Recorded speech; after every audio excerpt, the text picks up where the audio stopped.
Yes. Are we live, guys? Audio video clear है क्या? Check करो.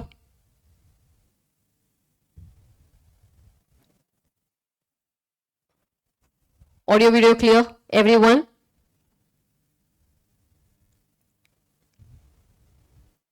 Yes. Okay. All right. Audio video clear, I guess so. So first of all, very good afternoon to all of you, to all the students who are sitting in front of me and my online students as well. First of all, I welcome you all for this beautiful journey of CA Inter, जहाँ पे मैं आप लोगों को पढ़ाने वाली हूँ law subject. But मैंने जितना मैं देख पा रही हूँ बहुत सारे ऐसे स्टूडेंट्स हैं जो सीए फाउंडेशन में मुझसे पढ़ चुके हैं एंड देन अब वापस से आए हैं सीए इंटर पढ़ने के लिए. बट बहुत सारे ऐसे भी दिख रहे हैं जो शायद पहली बार आए हैं या फिर डायरेक्ट एंट्री होंगे. तो उन सारे स्टूडेंट्स के लिए एंड जो ऑनलाइन भी देख रहे हैं सबके लिए first of all let me introduce my self Tejal Kataria. I have cleared my CA and CS both simultaneously back to back in January 2018 and Feb 2018. बहुत सारे स्टूडेंट्स इमीडिएटली रिएक्ट कर रहे हैं कि दोनों कैसे हमसे एक ना हो पाए. आपने दोनों दोनों कैसे किया है, वो भी साइमल्टेनियसली. दैट टू जो सीए फाउंडेशन के स्टूडेंट्स हैं उनको पता है. Like literally it was like 21 days and only 21 days and CS professional I cleared. तो वो कैसे किया, क्या किया, ऐसे बहुत सारे क्वेश्चन स्टूडेंट्स को होते हैं. But I discuss all this but not right now, during the sessions. जब भी हम लोग बीच बीच में आपको बहुत सारी ऐसी चीजें मैं समझाऊंगी जहां पे आप लोगों को सीए का जितना भी आप लोगों का जर्नी है उस पूरे जर्नी में वो सारा एक्सपीरियंस काम में आएगा. एंड अलोंग विद दैट जो भी मैंने सीएस में सीखा है, इवन सीए में भी जो सीखा है, उसमें मैंने सिर्फ लॉ समझा है. ठीक है, सिर्फ लॉ मतलब ऐसा है ना कि खून में है. तभी चूज करते टाइम पे भी मैंने लॉ ही किया था. तो आप लोगों को ये टेंशन लेने की जरूरत नहीं है कि लॉ हम लोग कैसे पढ़ेंगे, पहली बार ही पढ़े. बहुत सारे ऐसे स्टूडेंट्स हैं पहली बार ही पढ़ रहे हैं, पता नहीं कैसे होगा, क्या होगा, थियोरी सब्जेक्ट है. कुछ फाउंडेशन स्टूडेंट्स को ऐसा प्रॉब्लम फाउंडेशन में हुआ करता था, बट अब मुझे नहीं लगता है कि उन लोगों को वो प्रॉब्लम है. अब वो कॉन्फिडेंट है कि हमको पता है, हमको लॉ आ जाएगा. तो ऐसा है कि अगर आप स्टूडेंट से पूछोगे तो वो हमेशा यही जवाब देते हैं कि मैम देखो हमको law is the only subject जो हमको सीए इंटर में आता है, बाकी कुछ आए ना आए. ये स्टेज आता है. तो ये स्टेज बहुत सारे स्टूडेंट्स के साथ होगा, डोंट वरी, आप लोग उस बात का टेंशन नहीं लेना. सो क्योंकि CA and CS board designation ऐसे ही नहीं आए हैं, तो ऑब्वियसली बहुत सारा एक्सपीरियंस है लॉ को लेके, कैसे पढ़ना है, कहाँ पे आप लोग फंसोगे, कहाँ पे आप लोग ट्रिक हो सकते हो, ये सारी चीजें मैं आप लोगों के साथ शेयर करूंगी, don't worry. So I've cleared that in Jan and Feb 2018. I've worked with Accenture also as a financial analyst, but वो एक मजा नहीं आया वो काम करने में जो मजा टीचिंग में आया. So that's why I left Accenture way back in 2000, around 2019-20, and I started with this journey. So it's been almost 7 years plus I am teaching. I've taught to various courses like CA, CS, CA में, but सब जगह पे law ही पढ़ा है, कुछ नहीं और, बस लॉ पढ़ाया हुआ है. सो 11th-12th के में भी मैंने थोड़ा सा पढ़ाया था, स्टार्टिंग में पढ़ाया था जस्ट टू चेक कि यार हाँ कि यार इसमें इंटरेस्ट सच में मुझे है या नहीं है. But let me tell you, first lecture and मेरे सीएस रिजल्ट के बाद ही मेरा पहला लेक्चर था. मतलब इट वाज लिटरली लाइक कि 11:15 रिजल्ट लगा है और 11 बजे मेरा पहला लेक्चर है लाइफ का. So it was genuinely that kind of journey. And yes, उसकी वजह से ही आज मैं यहाँ पे हूँ. एंड आप लोगों को और एक अलग पॉइंट बताना चाहूंगी that I am associated with World Economic Forum as well. World Economic Forum कभी अगर गलती से चाहो तो सर्च कर लेना, फाउंडेशन को तो पता है कुछ स्टूडेंट्स को, बट हाँ अगर आप लोगों को नहीं पता है तो इट्स लाइक वर्ल्ड बैंक वगैरह जैसे होते हैं वैसे काइंड ऑफ इंस्टीट्यूशन है जो कि वर्ल्ड लेवल पे काम करता है, जहां पे बहुत सारे मल्टीपल कंट्रीज उसका पार्ट होते हैं. And I have been associated with that. It's been almost 3 years plus. हम लोग साथ में एजुकेशन फील्ड में इंडिया में कैसे हम लोग चेंजेस लेकर आ सकते हैं उसको लेकर हम लोग काम करते हैं. Obviously it's a free of cost charity है, but yes at the end वही है, थोड़ा सा आप लोगों ने करियर ओरिएंटेड चीजों के साथ साथ कुछ ऐसी भी चीजें करनी चाहिए जिसमें पैसा नहीं मिल रहा है बट हाँ सुकून जरूर है. सो वो सारी चीजें हम लोग करते आ रहे हैं, 3 साल हो गए.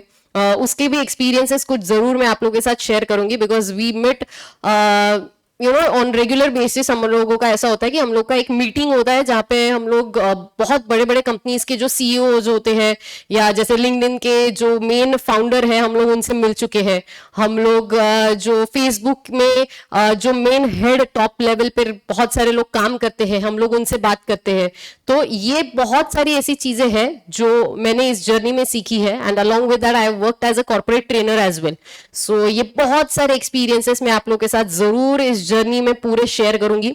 अब बहुत सारे स्टूडेंट्स को ऐसा लगता है कि लॉ बहुत ही थियोरेटिकल सब्जेक्ट है, but let me tell you बहुत सारे एक्सपीरियंसेस रियल प्रैक्टिकल एग्जांपल्स जब आप लोगों के सामने आएंगे आप लोगों को रियलाइज होगा कि एक्चुअल में यार ये बोरिंग नहीं है, ये थियोरी भी नहीं है, ये एक्चुअल में प्रैक्टिकली हो रहा है और ये आप लोगों को खुद को पर्सनली फील होगा, ये मेरा गारंटी है आप लोगों को। So don't worry about the law subject at all now. ये जो भी कोर्सेस है आप लोगों ने चूज किया हुआ है, देखो सीए हो, सीएस हो, सीएमए हो, जो भी स्टूडेंट, इवन बहुत सारे ऐसे स्टूडेंट्स हैं जो दूसरे कोर्स के होते हैं बट फिर भी लेक्चर्स देखते हैं बाद में जाके, तो बाद में आके मैसेज भी आता है हम लोगों को।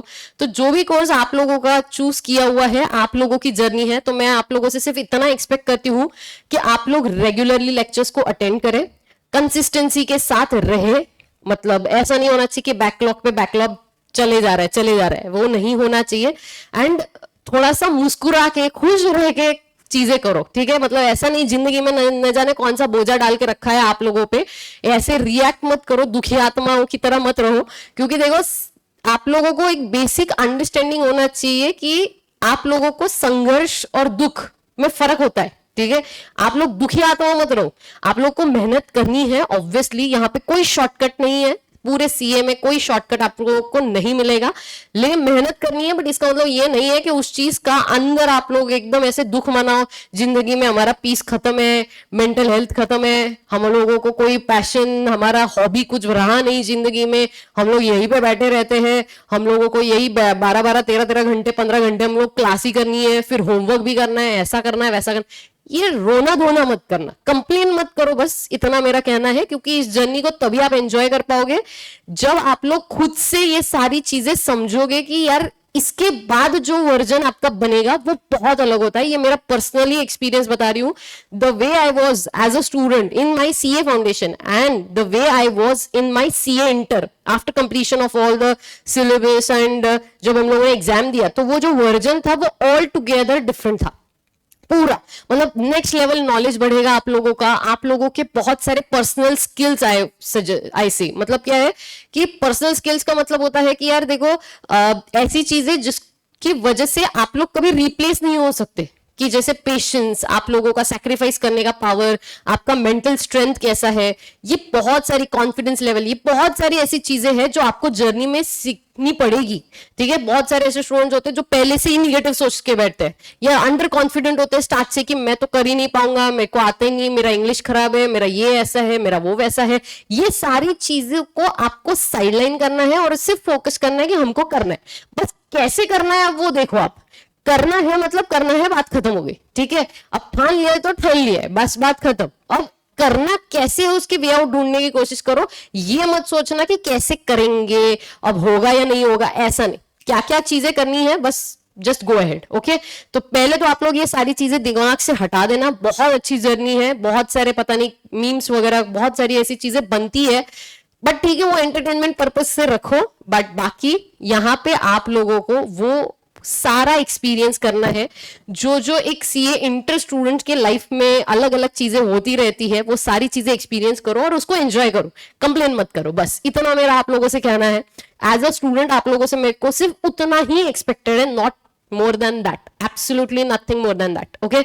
तो that's it about myself and about the expectation which I have from all of you। इतना ही है, करो, पढ़ाई करो, जो भी रेगुलरली क्लासेस हो रहे वो करो, होमवर्क जो दिया है वो ईमानदारी में करना, कॉपी पेस्ट मत करना, एंड रोना धोना नहीं करना है, सेल्फ गिल्ट में भी नहीं जाना है, कंपेयर भी नहीं करना है कि यार बाजू वाले का यार इसको बहुत भारी आ रहा है, यार इसके तो यू जवाब दे दिया, मेरे को कुछ नहीं आ रहा है, कोई फर्क नहीं पड़ रहा।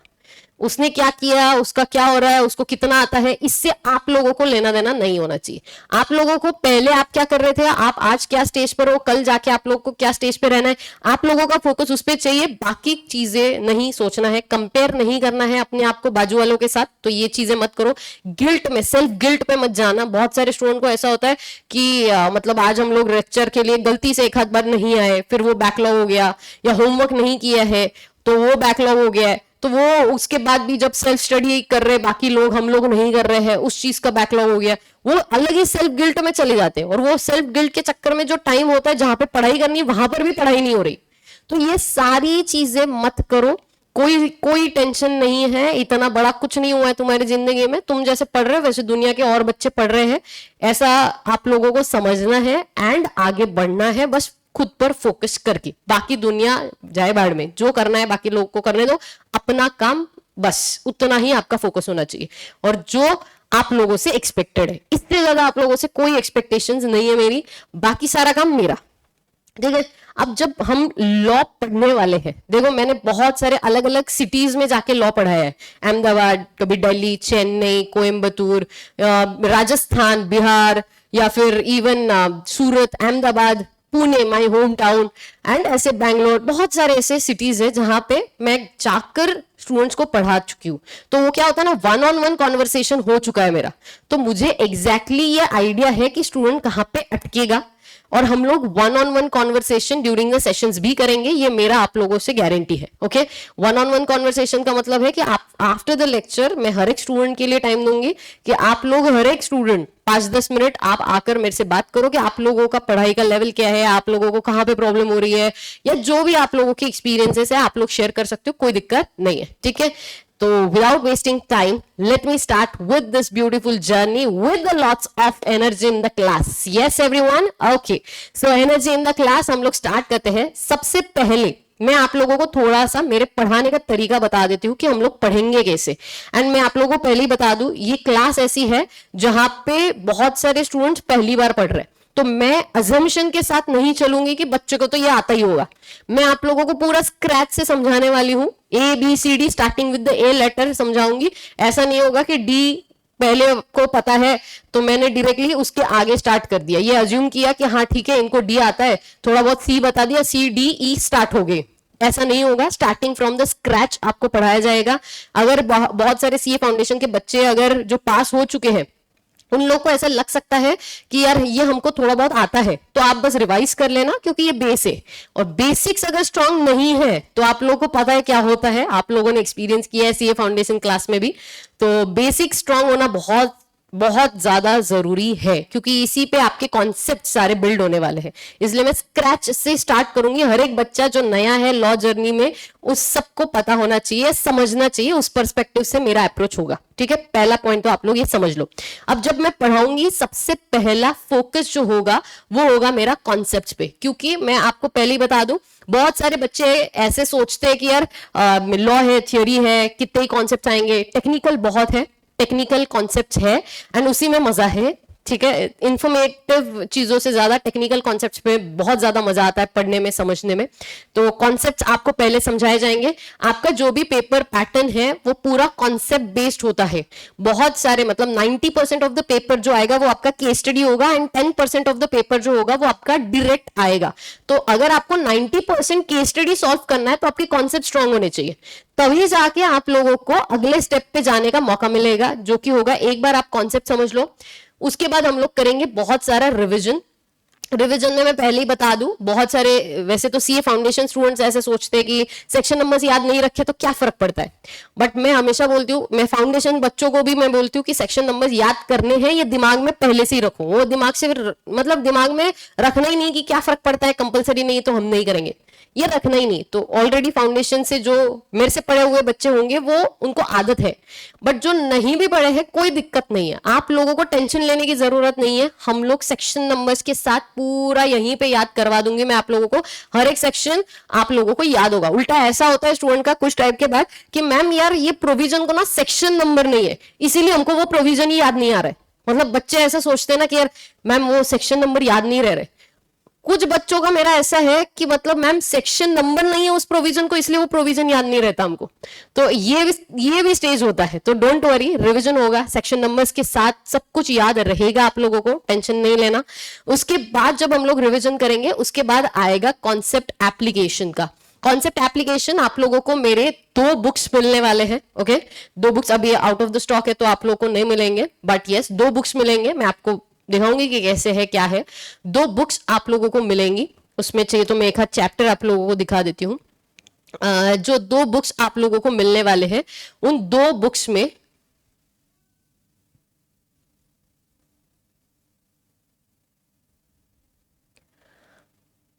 जैसे अब आप देख सकते हो ये रहेगा एक बुक, ठीक है, ये एक बुक होगा जहां पे आपको सिर्फ कॉन्सेप्ट्स मिलेंगे, और जितना हो सकता है उतना आप लोगों को जो काम के कॉन्सेप्ट्स है वही सारे कॉन्सेप्ट्स इसमें आप लोगों को मिलने वाले हैं। मतलब क्या है कि मैम देखो ये पूरा आईसीआई का जो मटेरियल है उसी से बनाया है, अपने मन से कुछ नहीं डाला हुआ मैंने इसमें, ऐसे मर्जी से नया कुछ क्रिएट नहीं किया है। ये सारी चीजें आपके मॉड्यूल में जो है वही है, ये आप लोगों का मॉड्यूल ही है, लेकिन मॉड्यूल में जो चीजें एक्स्ट्रा की है, जो अननेसेसरी है, जो रिपीट होती है, या जो आप लोग को और सिंप्लीफाई फॉर्म में या इस तरीके से आपको दिखाया जाए तो बहुत जल्दी याद होती है चीजें, उस पर्सपेक्टिव से ये पूरा का पूरा आपका अगला जितना भी चैप्टर है आप लोगों को पूरे ऐसे हैंड रिटन नोट्स के साथ साथ आप लोगों को ये भी मेन बुक मिलेगा। तो सबसे पहले तो आप लोग को मिलेगा ये एक मेन बुक, जो कि होगा आप लोगों का मेन, मतलब वो किताब आपने कर ली, आपको सारे कॉन्सेप्ट्स आ गए। अगर वो 300 पन्ने की किताब आपको आती है, बात खत्म। 250 पन्ने की आती है, बात खत्म। उसके बाद आप लोगों को एक क्वेश्चन बैंक मिलेगा जिसमें आप लोगों को एमसीक्यू एंड डिस्क्रिप्टिव क्वेश्चंस होंगे। वो क्वेश्चंस में बहुत सारे क्वेश्चंस ऐसे हैं जो मैंने खुद बनाए हैं, और वो आप लोगों को पता चल जाएगा, वहां पे मैंने नोट करके रखा हुआ है। You will get to know कि ये क्वेश्चंस मैंने बनाए। तो वो क्वेश्चंस हम लोग स्पेशली सॉल्व करेंगे। वो क्वेश्चन की स्पेशलिटी ये होगी कि यहां वहां से जितने भी कॉन्सेप्ट है, 2-4 कॉन्सेप्ट्स को मिलाकर एक क्वेश्चन बनेगा वो। अब इससे होगा क्या फायदा कि अगर गलती से एग्जाम में कॉन्सेप्ट बेस्ड क्वेश्चन आता भी है तो यहां वहां से ऑलरेडी आप लोगों को आदत है कॉन्सेप्ट्स पे खेलने की, तो वो आदत यहीं पे क्लास में आप लोगों को लग जाएगी। तो इसीलिए ऐसे कॉन्सेप्ट बेस्ड क्वेश्चंस के एप्लीकेशन हम लोग सीखेंगे, कॉन्सेप्ट में क्वेश्चंस में कॉन्सेप्ट लगा के, वहां पे आप लोगों को बहुत सारे आरटीपी एमटीपी पीवाईक्यूज के क्वेश्चंस तो मिलेंगे। तो ऐसे 2 बुक्स आप लोगों को मिलेंगे। तो यहाँ पे हम लोग जब एप्लीकेशन की बात करते हैं एंड अलोंग विद दैट उसके साथ साथ हम लोग करेंगे क्वेश्चन आंसर्स की राइटिंग प्रैक्टिस। तो यहाँ पे रोज आप लोगों से क्वेश्चंस लिखवाए जाएंगे, ठीक है, रोज आप लोगों से क्वेश्चन आंसर्स लिखवाए जाएंगे। हम लोग after the end of the session हम लोग 2 क्वेश्चंस होंगे जो हम लोग लिखेंगे। वो कैसे होगा क्या होगा उसमें भी एक तरीका है, वो मैं आप लोगों को ड्यूरिंग द सेशंस बताऊंगी। तो राइटिंग प्रैक्टिस हम लोग करेंगे, बट ये जो चीजें हैं यानी कि ये एंड ये इमीडिएटली स्टार्ट नहीं होगा, क्योंकि पहले आप लोगों को थोड़ा सा एक्सपीरियंस लेना है, लॉक क्या होता है उसको फील करना पड़ेगा। फील करने के बाद अपने अंदर आना स्टार्ट होगा वो थोड़ी सी चीजें, वो जब अपने अंदर आएंगे फिर उसके बाद हम लोग आगे की जर्नी को कंटिन्यू करेंगे, ठीक है। तो इसके लिए आप लोगों को 1-2 चैप्टर्स कंप्लीट होने देना जरूरी है, उसके बाद हम लोग ये स्टार्ट करेंगे एक्टिविटी। तो पहले कॉन्सेप्ट होगा, फिर रिवीजन होगा, उसके बाद कॉन्सेप्ट का एप्लीकेशन हम लोग करेंगे, उसके बाद राइटिंग प्रैक्टिस करेंगे। उसके साथ साथ सबसे इंपॉर्टेंटली कि मैम देखो लेक्चर तो हम लोगों के खत्म हो गए, अब हम लोग को डाउट आया तो क्या, ठीक है। तो मैं पर्सनली बता दूं, मैं अपने डिटेल्स शेयर करती हूँ, कॉन्टैक्ट डिटेल्स, जहां पे आप लोग मुझसे डाउट्स पूछ सकते हो।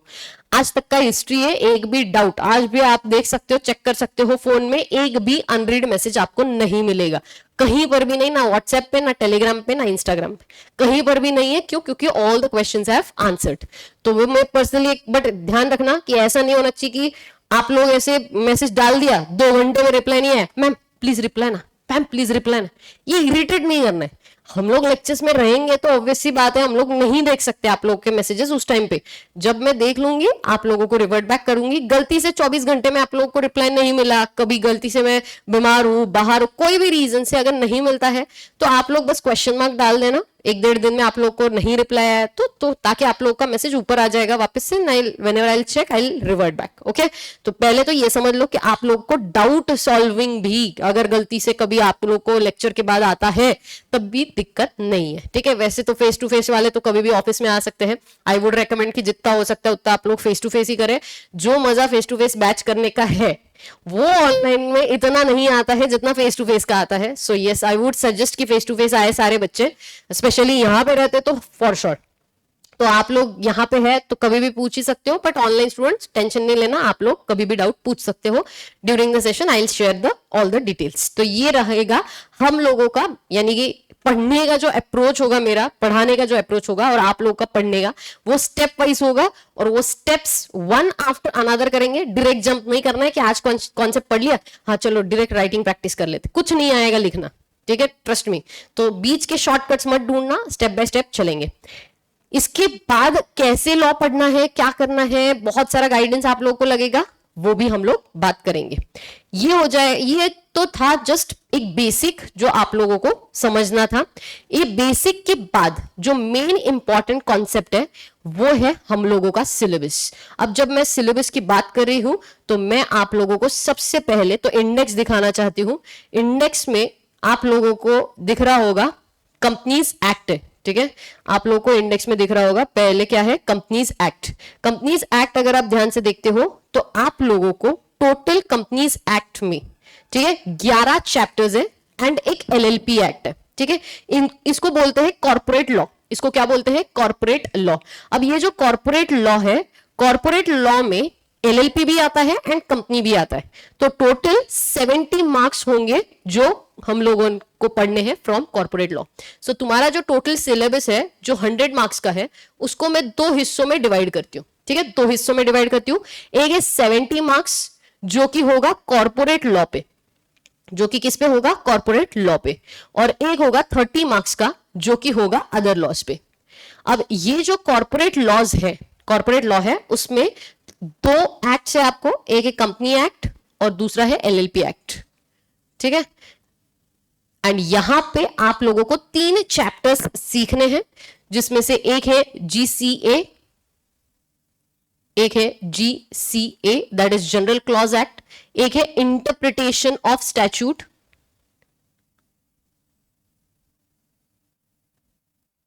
एंड एक आएगा आप लोगों को FEMA that is foreign exchange management act, ठीक है। यहां पे वन आफ्टर अनदर में एक एक पॉइंटर्स या एक एक चैप्टर पर भी आप लोगों से बात करूंगी, ठीक है।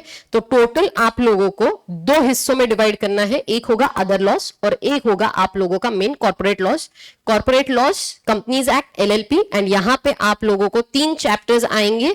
कौन से, जनरल क्लॉज एक्ट एक है इंटरप्रिटेशन ऑफ स्टैट्यूट और एक है फॉरेन एक्सचेंज मैनेजमेंट एक्ट, ठीक है। तो ये 3 एक्ट सीखने। फिर बहुत सारे बच्चों को लगता है यार मैम देखो यहां पे अगर आप देखते हो 30 मार्क्स है मैम, तो ये जो 30 मार्क्स है अगर हम लोग इसी पर फोकस करें तो 100 में से देखो हम लोगों को वैसे ही 40 लाने हैं, तो यहीं से हम लोग 30 मार्क्स तो ला ही सकते हैं 100 में से। तो आउट ऑफ 30 हम लोग, अब आउट ऑफ 100 हम लोग 30 मार्क्स तो वहीं से लेकर आते हैं। तो हम लोग सिर्फ ना देखो 3 ही चैप्टर्स है, फटाफट से हो जाएगा, तो हम सिर्फ ये 3 चैप्टर्स पढ़ेंगे। ऐसे बच्चे सोचते हैं, सिर्फ सोचते हैं, ये होता नहीं है कभी रियल में। क्यों? क्योंकि देखो यहां पे ये जो अदर लॉज है ये मैंने देखा है बच्चों का अलग लेवल दर्द है, बट डोंट वरी ये हम लोगों के लिए इतना दर्द नहीं रहने वाला, क्योंकि मैंने इसके लिए अलग हैंड रिटन नोट्स, उसके लिए याद रखने के लिए बहुत सारे मेमोरी टेक्निक्स ऑलरेडी आप लोगों के लिए मेहनत करके रखी हुई है, जो कि मैं आप लोगों से ड्यूरिंग द सेशंस जब ये वो एक्ट्स हम लोग जब भी चैप्टर स्टार्ट करेंगे तब मैं बात करूंगी। सो 30 मार्क्स का आएगा एंड 70 मार्क्स के लिए होगा आपका कॉर्पोरेट लॉ। जो ये कॉर्पोरेट लॉ है इसमें ये 2 चैप्टर्स, ये 2 टॉपिक्स, ये 2 एक्ट्स हम लोगों को है। टोटल कुल मिला के अगर आप कंपनीज एक्ट देखोगे, टोटल कंपनीज एक्ट अगर सिर्फ हम लोग फोकस करें तो आप लोगों को पहले 10 चैप्टर हुआ करते थे, अब 11 चैप्टर्स है। कितने चैप्टर्स है अब?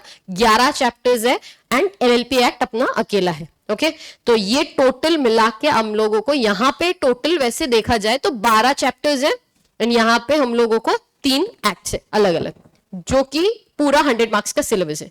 जब भी आप लोगों को पेपर आएगा तो पेपर में जो 100 मार्क्स है वो कैसे डिवाइड होने वाला है वो भी मैं बता दूं। आप लोगों का 70 मार्क्स का होगा डिस्क्रिप्टिव। क्या होगा? 70 मार्क्स का डिस्क्रिप्टिव, एंड जो बचा हुआ 30 मार्क्स है वो होगा आपका एमसीक्यू। तो बच्चों को क्या लगता है कि ये जो 30 मार्क्स का एमसीक्यू है वो यहीं से आएगा ना, वो तो 30 मार्क्स मतलब यही 30 मार्क्स हो गए जो कि अदर लॉस के हैं। ऐसा नहीं है। 30 मार्क्स का मतलब क्या है? 30 मार्क्स के एमसीक्यू ये कॉर्पोरेट लॉ से भी आ सकता है, आपका जो अदर लॉज है वहां से भी आ सकता है।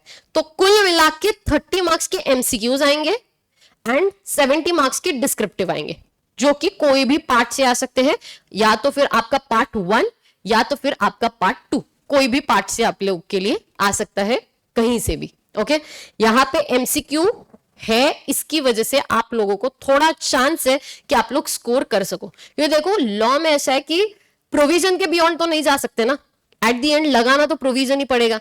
एटलीस्ट देखो अकाउंट्स में, एफएम में, कॉस्टिंग में, ये जो आप लोगों के प्रैक्टिकल सब्जेक्ट होते हैं उसमें कहीं से भी कुछ भी उठा के सम क्रिएट हो सकता है और उसका सॉल्व करने का तरीका भी अलग हो सकता है, बट यहां पे प्रोविजन के बियॉन्ड जाने का चांस ही नहीं है। तो प्रोविजन एट द एंड, अगर कोई प्रोविजन है कि जहां पे बोला गया कि 30 दिन में एप्लीकेशन करना है, अभी वो 30 दिन का एप्लीकेशन अगर आप घुमा के भी बोलोगे, आप 30 दिन ऐसे बोलो या 30 डेज ऐसे बोलो, बात तो एक ही करोगे ना।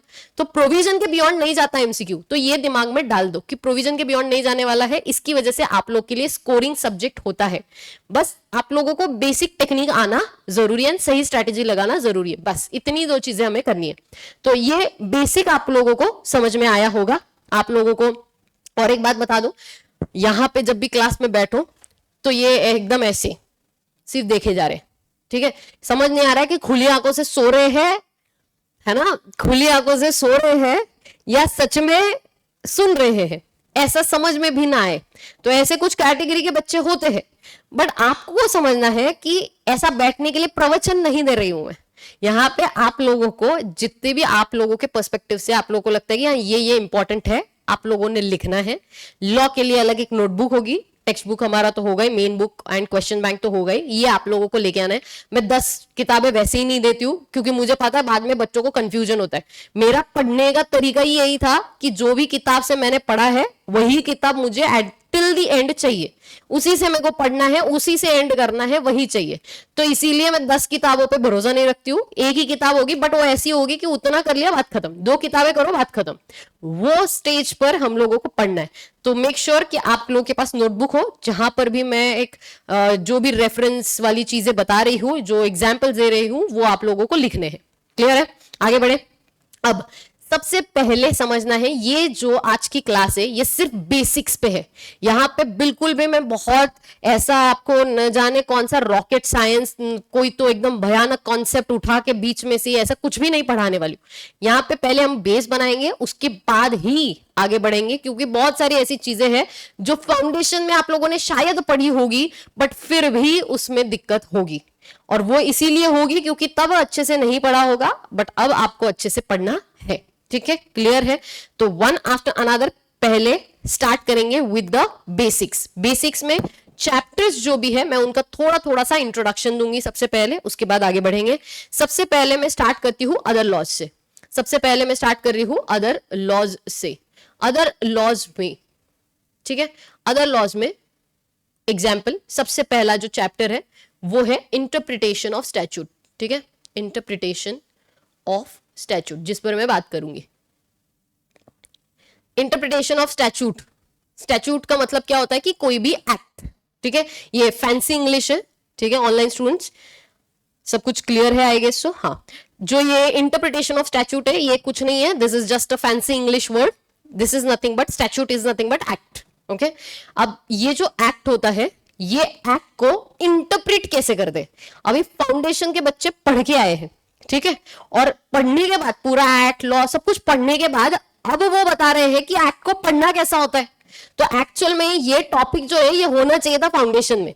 ये पहले मेरे टाइम पे तो फाइनल्स में हुआ करता था, हम लोगों ने फाइनल्स में पढ़ा, ये पूरा जर्नी खत्म हुआ फिर बता रहे कि एक्ट को ऐसे पढ़ो। अरे भाई, स्टार्टिंग में बताना एक्ट को कैसे पढ़ना है, एंड में बता दिया सब कुछ होने के बाद कि एक्ट को इससे पढ़ता है।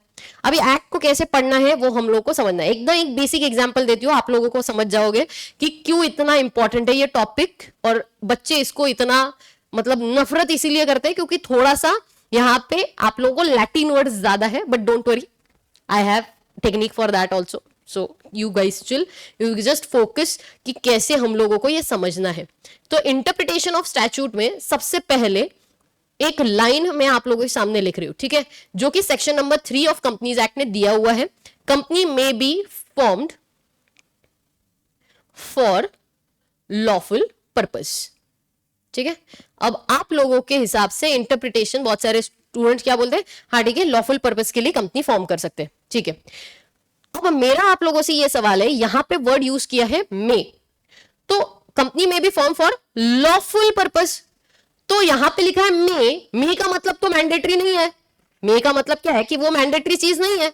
तो इसका मतलब हम लोग अगर चाहे तो क्या अनलॉफुल पर्पस के लिए, अगर हम चाहे तो क्या अनलॉफुल पर्पस के लिए कंपनी फॉर्म कर सकते हैं क्या? क्योंकि यहां पे वर्ड तो मे यूज किया है, यहां पे वर्ड तो मे यूज किया ना, शैल थोड़ी लिखा है.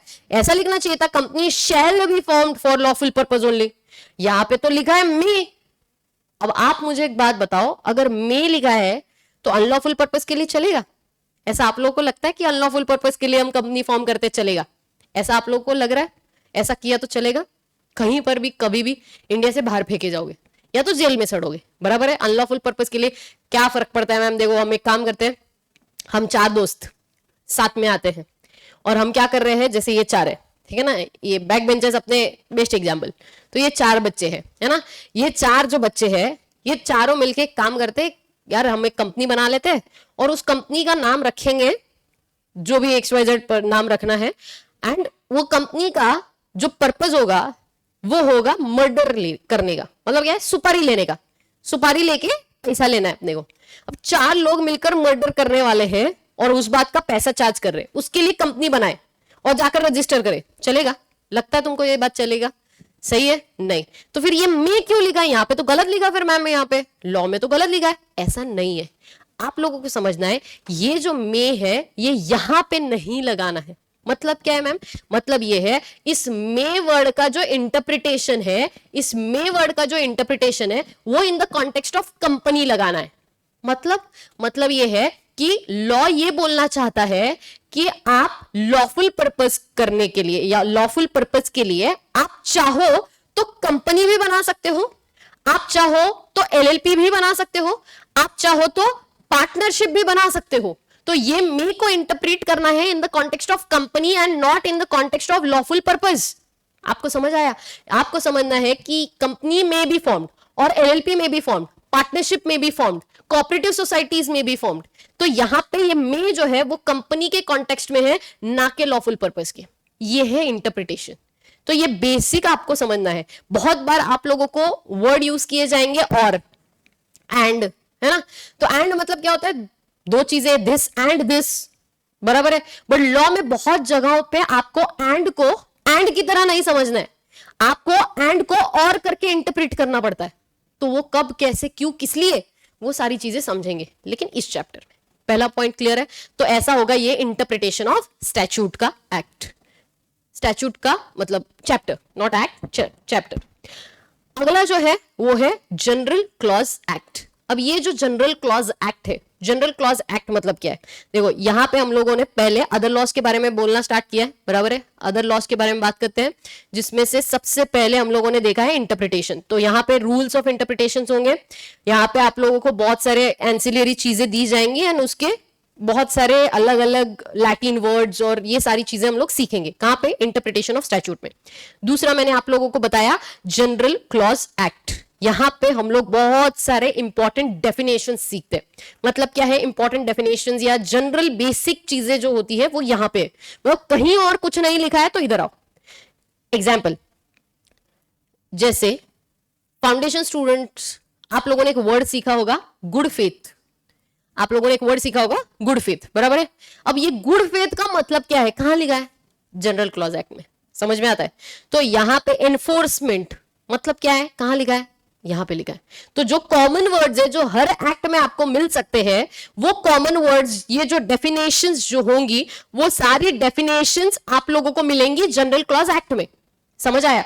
या अलोंग विद दैट, जैसे एक एग्जांपल दे देती हूं, आप एक्ट में बहुत जगह पे पढ़ोगे that he shall be responsible और every officer who shall be responsible for making the payment of penalty और ही शैल पे दिस मच ऑफ पेनल्टी। तो यहां पे ना हर जगह पे लॉ में, पूरे लॉ में आपको सिर्फ ही, है ना, हिम, हिज ऐसा मिलेगा।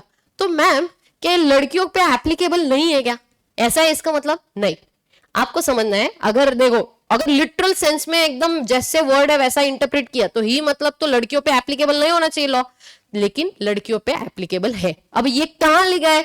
ये लिखा है section number 13 of general clause act में कि वॉच देखो, ही शैल इंक्लूड शी ऑल्सो। ही मतलब शी ऑलरेडी इंक्लूडेड, तो ये लड़कियों पे भी है लड़कों पे भी कोई फर्क नहीं पड़ता। ये कहां लिखा है? ये जनरल क्लॉज एक्ट में लिखा है। आप लोगों को समझ में आ रहा है? या फिर जैसे वहां पे लिखा है ही शैल बी रिस्पॉन्सिबल, तो मैम अगर 2-4 लोगों ने मिलकर कांड किया होगा तो एक को ही सजा मिलेगी क्या? नहीं, आपको समझना है सिंगुलर इंक्लूड्स प्लूरल ऑल्सो। मतलब क्या है कि एक जन नहीं, एक का नाम लिया, इसका मतलब जितने भी लोग इन्वॉल्व है सब लोगों को सजा होगी। समझ में आता है? तो ये सारी चीजें कहां लिखी? जो कॉमन है, जो कॉमन है, जो सबके लिए एप्लीकेबल होंगी, वो लिखी है जनरल क्लॉज एक्ट में। समझ आया? तो पहला था इंटरप्रिटेशन ऑफ स्टैट्यूट, दूसरा था जनरल क्लॉज एक्ट, तीसरा था फॉरेन एक्सचेंज मैनेजमेंट एक्ट। और इसके लिए मेरे पास बहुत सही और तगड़ा एग्जाम्पल है, और इसके लिए मेरे पास जो एग्जाम्पल है वो 2 है। कौन से 2 एग्जाम्पल्स है? एक है ये, आपको दिख रहा है ये क्या हो रहा है? समझ में आया होगा, बहुत सारे स्टूडेंट्स को समझ में भी आया होगा कि ये क्या है। ठीक है, एक XYZ पर्सन है, मैं नाम नहीं लूंगी, ठीक है, एक जो है वो XYZ पर्सन है जिन पर हम बात कर रहे हैं, उनको गिफ्ट देना है किसी दूसरे लेडी को। अब उन्होंने जो गिफ्ट दिया है यूरो में, ना इटली की करेंसी यूरो है, तो ये जो गिफ्ट दिया गया है यूरो का, वो यूरो में गया है, बराबर है। तो अभी इंडिया से यूरो में गिफ्ट देना मतलब ट्रांजैक्शन हो रहा है, वो भी इंडिया से रूपी का कन्वर्जन होगा इनटू यूरो, बराबर है, करेक्ट है। या फिर जैसे एग्जाम्पल के लिए दूसरा एग्जाम्पल अगर मैं कहूं कि आपको कोई फॉरेन कंट्री विजिट करने जाना है, जैसे कि थाईलैंड, है ना, रशिया, 4000, 6000, जिनको समझा उनको समझा, बाकी मैंने कुछ बोला नहीं, आपने कुछ समझा नहीं, है ना, बराबर। तो ये जो थाईलैंड, रशिया, आप लोग को घूमने जाना है। अभी आप यहाँ पे इंडियन रुपीस तो यूज नहीं कर सकते, आप लोग को उनकी करेंसी को यूज करना पड़ेगा। तो अब इंडिया से बाहर जब फॉरेन करेंसी जाएगी तो उसको लेके रेगुलेशंस तो होने चाहिए, वरना तो फिर ब्लैक का व्हाइट करने में क्या ही दिक्कत है हम लोगों को, हम लोग तो ब्लैक का व्हाइट कर देंगे इंडिया से बाहर पैसा भेज के, जो कि होता भी है इंडिया में। बट आपको समझना है कि इन सारी चीजों को लेके जो रेगुलेट करने के लिए जो लॉज बने हैं वो है फॉरेन एक्सचेंज मैनेजमेंट एक्ट, जहां पे ये मैनेजमेंट किया जाएगा जो भी कंट्रीज में आप जा रहे हो या जितनी भी बाहर की कंट्रीज है जिनके साथ हमारा रिलेशन है, हमारा और उनका कोई भी क्रॉस बॉर्डर ट्रांजैक्शन हुआ तो क्या क्या होगा या कितनी चीजें होंगी जहां पे हम लोगों को ध्यान रखना पड़ेगा। गोल्ड कितना बाहर से इंडिया में आ सकता है, बाहर से जितने भी गुड्स हम इंपोर्ट कर रहे हैं, जैसे अभी टैरिफ पे 50% टैरिफ लगा दिया यूएस वालों ने, तो अभी वो जब टैरिफ आएगा फिर उसको लेकर जब गुड्स आ रहे हैं फिर उनका क्या क्या कैलकुलेशंस होगा, कितने वैल्यू के गुड्स आने चाहिए, या हमको बाहर भेजना है, कुछ गिफ्ट देना है या कंट्री विजिट करने जाना है तो कितने वैल्यू तक का दे सकते हैं, है ना। तो यहाँ पे सारे जितने भी रेस्ट्रिक्शंस है ये सारे लिखे गए हैं जो कि हम लोगों को पढ़ने हैं इन फेमा एक्ट। बहुत इंटरेस्टिंग एक्ट है, मजा आएगा पढ़ने में, डोंट वरी, ठीक है। तो ये 3 चैप्टर्स है जो कि आएंगे हम लोगों को, कहां पे आएंगे, ये सारे चैप्टर्स होंगे आपके अदर लॉज के। और आपका दूसरा जो पार्ट है वो है कॉर्पोरेट लॉ का, ठीक है। तो ये 30 मार्क्स का सिलेबस तो आई गेस आप लोगों को क्लियर होगा, ठीक है। ये 30 मार्क्स का सिलेबस आप लोगों को पूरी तरीके से क्लियर होगा, ऐसा आई अज्यूम। तो जनरल क्लॉज एक्ट हुआ, इंटरप्रिटेशन स्टैट्यूट समझ गया, फेमा बेसिक आपको समझा है, मतलब जस्ट एक इंट्रोडक्शन दे रही हूं ताकि आप लोग को क्यूरियोसिटी रहे कि यार हाँ ठीक है इसमें हम लोग ये पढ़ेंगे उसमें वो पढ़ेंगे, ऐसा एक मजा आता है फिर समझने में कि यार वो चैप्टर में ना ये समझना था हम लोगों को। जब चैप्टर स्टार्ट होगा ना तब फीलिंग आता है, वो अलग मस्त मजा आता है। तो अदर लॉज में ये सारी चीजें होंगी। कॉर्पोरेट लॉज में 2 हिस्सों में डिवाइड है, एक है LLP एक है कंपनी एक्ट, ठीक है। LLP वेरी सिंपल, जो फाउंडेशन वाले जो बेसिक पढ़ के आए हैं, कुछ सेक्शंस पढ़ के आए हैं, 10-12 सेक्शंस 14 सेक्शंस पढ़ के आए हैं, उसके बियॉन्ड हम लोगों को बहुत सारे सेक्शंस है। अभी यहाँ पे आप लोगों को ऑलमोस्ट है तो 80 सेक्शंस वैसे तो एलएलपी एक्ट में, बट अप्रोक्सीमेटली 60-70 सेक्शंस जो है वो अच्छे से हम लोगों को समझने हैं एलएलपी में। एंड कंपनी के टोटल 11 चैप्टर्स। अब कंपनी के जो 11 चैप्टर्स है, before I start with the company, मुझे पहले आप लोगों को एक बेसिक समझाना है कि बहुत सारे स्टूडेंट को ये पता भी नहीं है कि कंपनी बनता कैसे है। तो एक बहुत एकदम बेसिक लेवल का मैं आप लोगों को एक अंडरस्टैंडिंग देना चाहती हूँ कंपनी के बारे में, कि कंपनी का जो फॉर्मेशन होता है वो कंपनी का फॉर्मेशन कैसे होता है। ठीक है, कि जैसे एक कोई ना कोई एक प्रमोटर होता है, ठीक है, एक बंदा होता है जो प्रमोटर है। ये प्रमोटर जो है वो आरओसी के पास जाता है, that is registrar of companies के पास जाएगा। जब वो रजिस्ट्रार ऑफ कंपनीज के पास जाएगा, अब इंडिया में कितने आरओसीज है, कहां लिखा हुआ है, ये इंडिया में जितने भी आरओसीज है ये हर एक स्टेट वाइज एक एक आरओसी है। ओके, अब हर एक स्टेट वाइज तो है, बट अलोंग विद दैट आप लोगों को बेसिक एक अंडरस्टैंडिंग दे देती हूँ। रजिस्ट्रार ऑफ कंपनीज, आप यहाँ पे एक एमसीए का वेबसाइट होता है mca.gov.in, यहां पे आप गूगल कर देना, आपको मिल जाएगा। गूगल करो, डायरेक्टली आप यहीं पे रीडायरेक्ट होते हो। ठीक है, यहां पे आप लोगों को मिलेगा रजिस्ट्रार ऑफ कंपनीज। कितने रजिस्ट्रार ऑफ कंपनीज आपको दिख रहे हैं?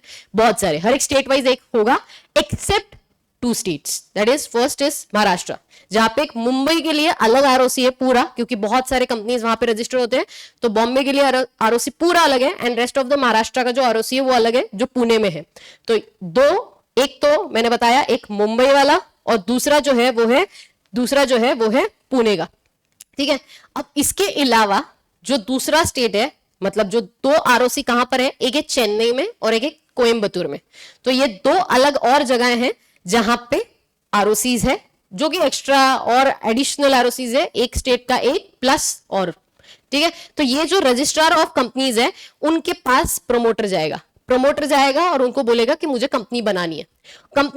उसके लिए वो फॉर्म दे देगा भर के, INC 32। इसमें बहुत सारे डॉक्यूमेंट्स आते हैं जो हम लोग अभी नहीं देखेंगे, वो हम लोगों को प्रॉपर चैप्टर है, चैप्टर नंबर 2, जहां पे हम लोग बात करेंगे इनकॉर्पोरेशन ऑफ कंपनीज के बारे में।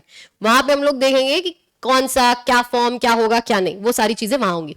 उसके बाद आएगा अप्रूवल। ठीक है, आरओसी क्या करेगा? अप्रूव करेगा। अप्रूव करने के बाद आप लोगों को मिलता है एक सर्टिफिकेट ऑफ इनकॉर्पोरेशन, जिसको हम लोग सर्टिफिकेट ऑफ इनकॉर्पोरेशन के साथ साथ आप लोगों को मिलेगा कंपनी का एक CIN, that is corporate identification number. क्या मिलता है? कॉर्पोरेट आइडेंटिफिकेशन नंबर, और फिर बनेगी आपकी कंपनी। जब भी आप लोग कॉर्पोरेट आइडेंटिफिकेशन नंबर आप जब लोगे, उसके बाद आपकी कंपनी स्टार्ट होती है। तो जैसे एग्जाम्पल के लिए आप लोगों को अगर देखना है, जैसे हम लोग एक कंपनी का एमसीए के वेबसाइट पे जाना, यहां पे गए एमसीए के वेबसाइट पे, प्रणाम मोदी जी, हर government website you will find, ये देखो यहां पे आए। अब यहां पे जैसे मैंने डाल दिया है रिलायंस,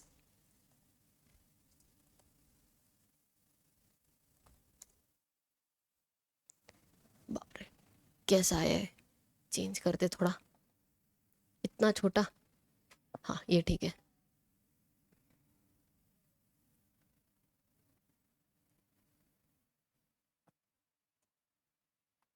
RG यही लिखा है ना, जी छोटा है।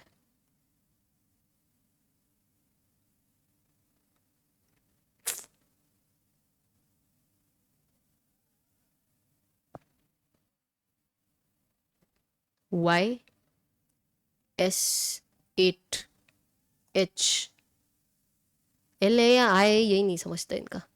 4, आई होप सो सही होगा, इसको L करते हैं।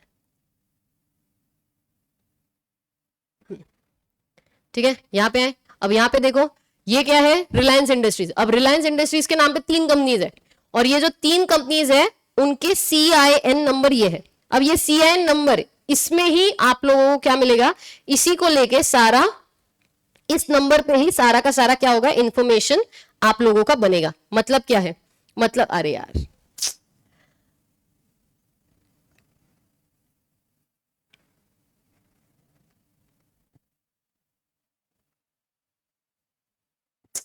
चल भाई, आप लोग क्या नजर लगाते हो क्या? एक तो कुछ बच्चे स्टार्टिंग से आते नहीं क्लास में, बीच में से आ जाते।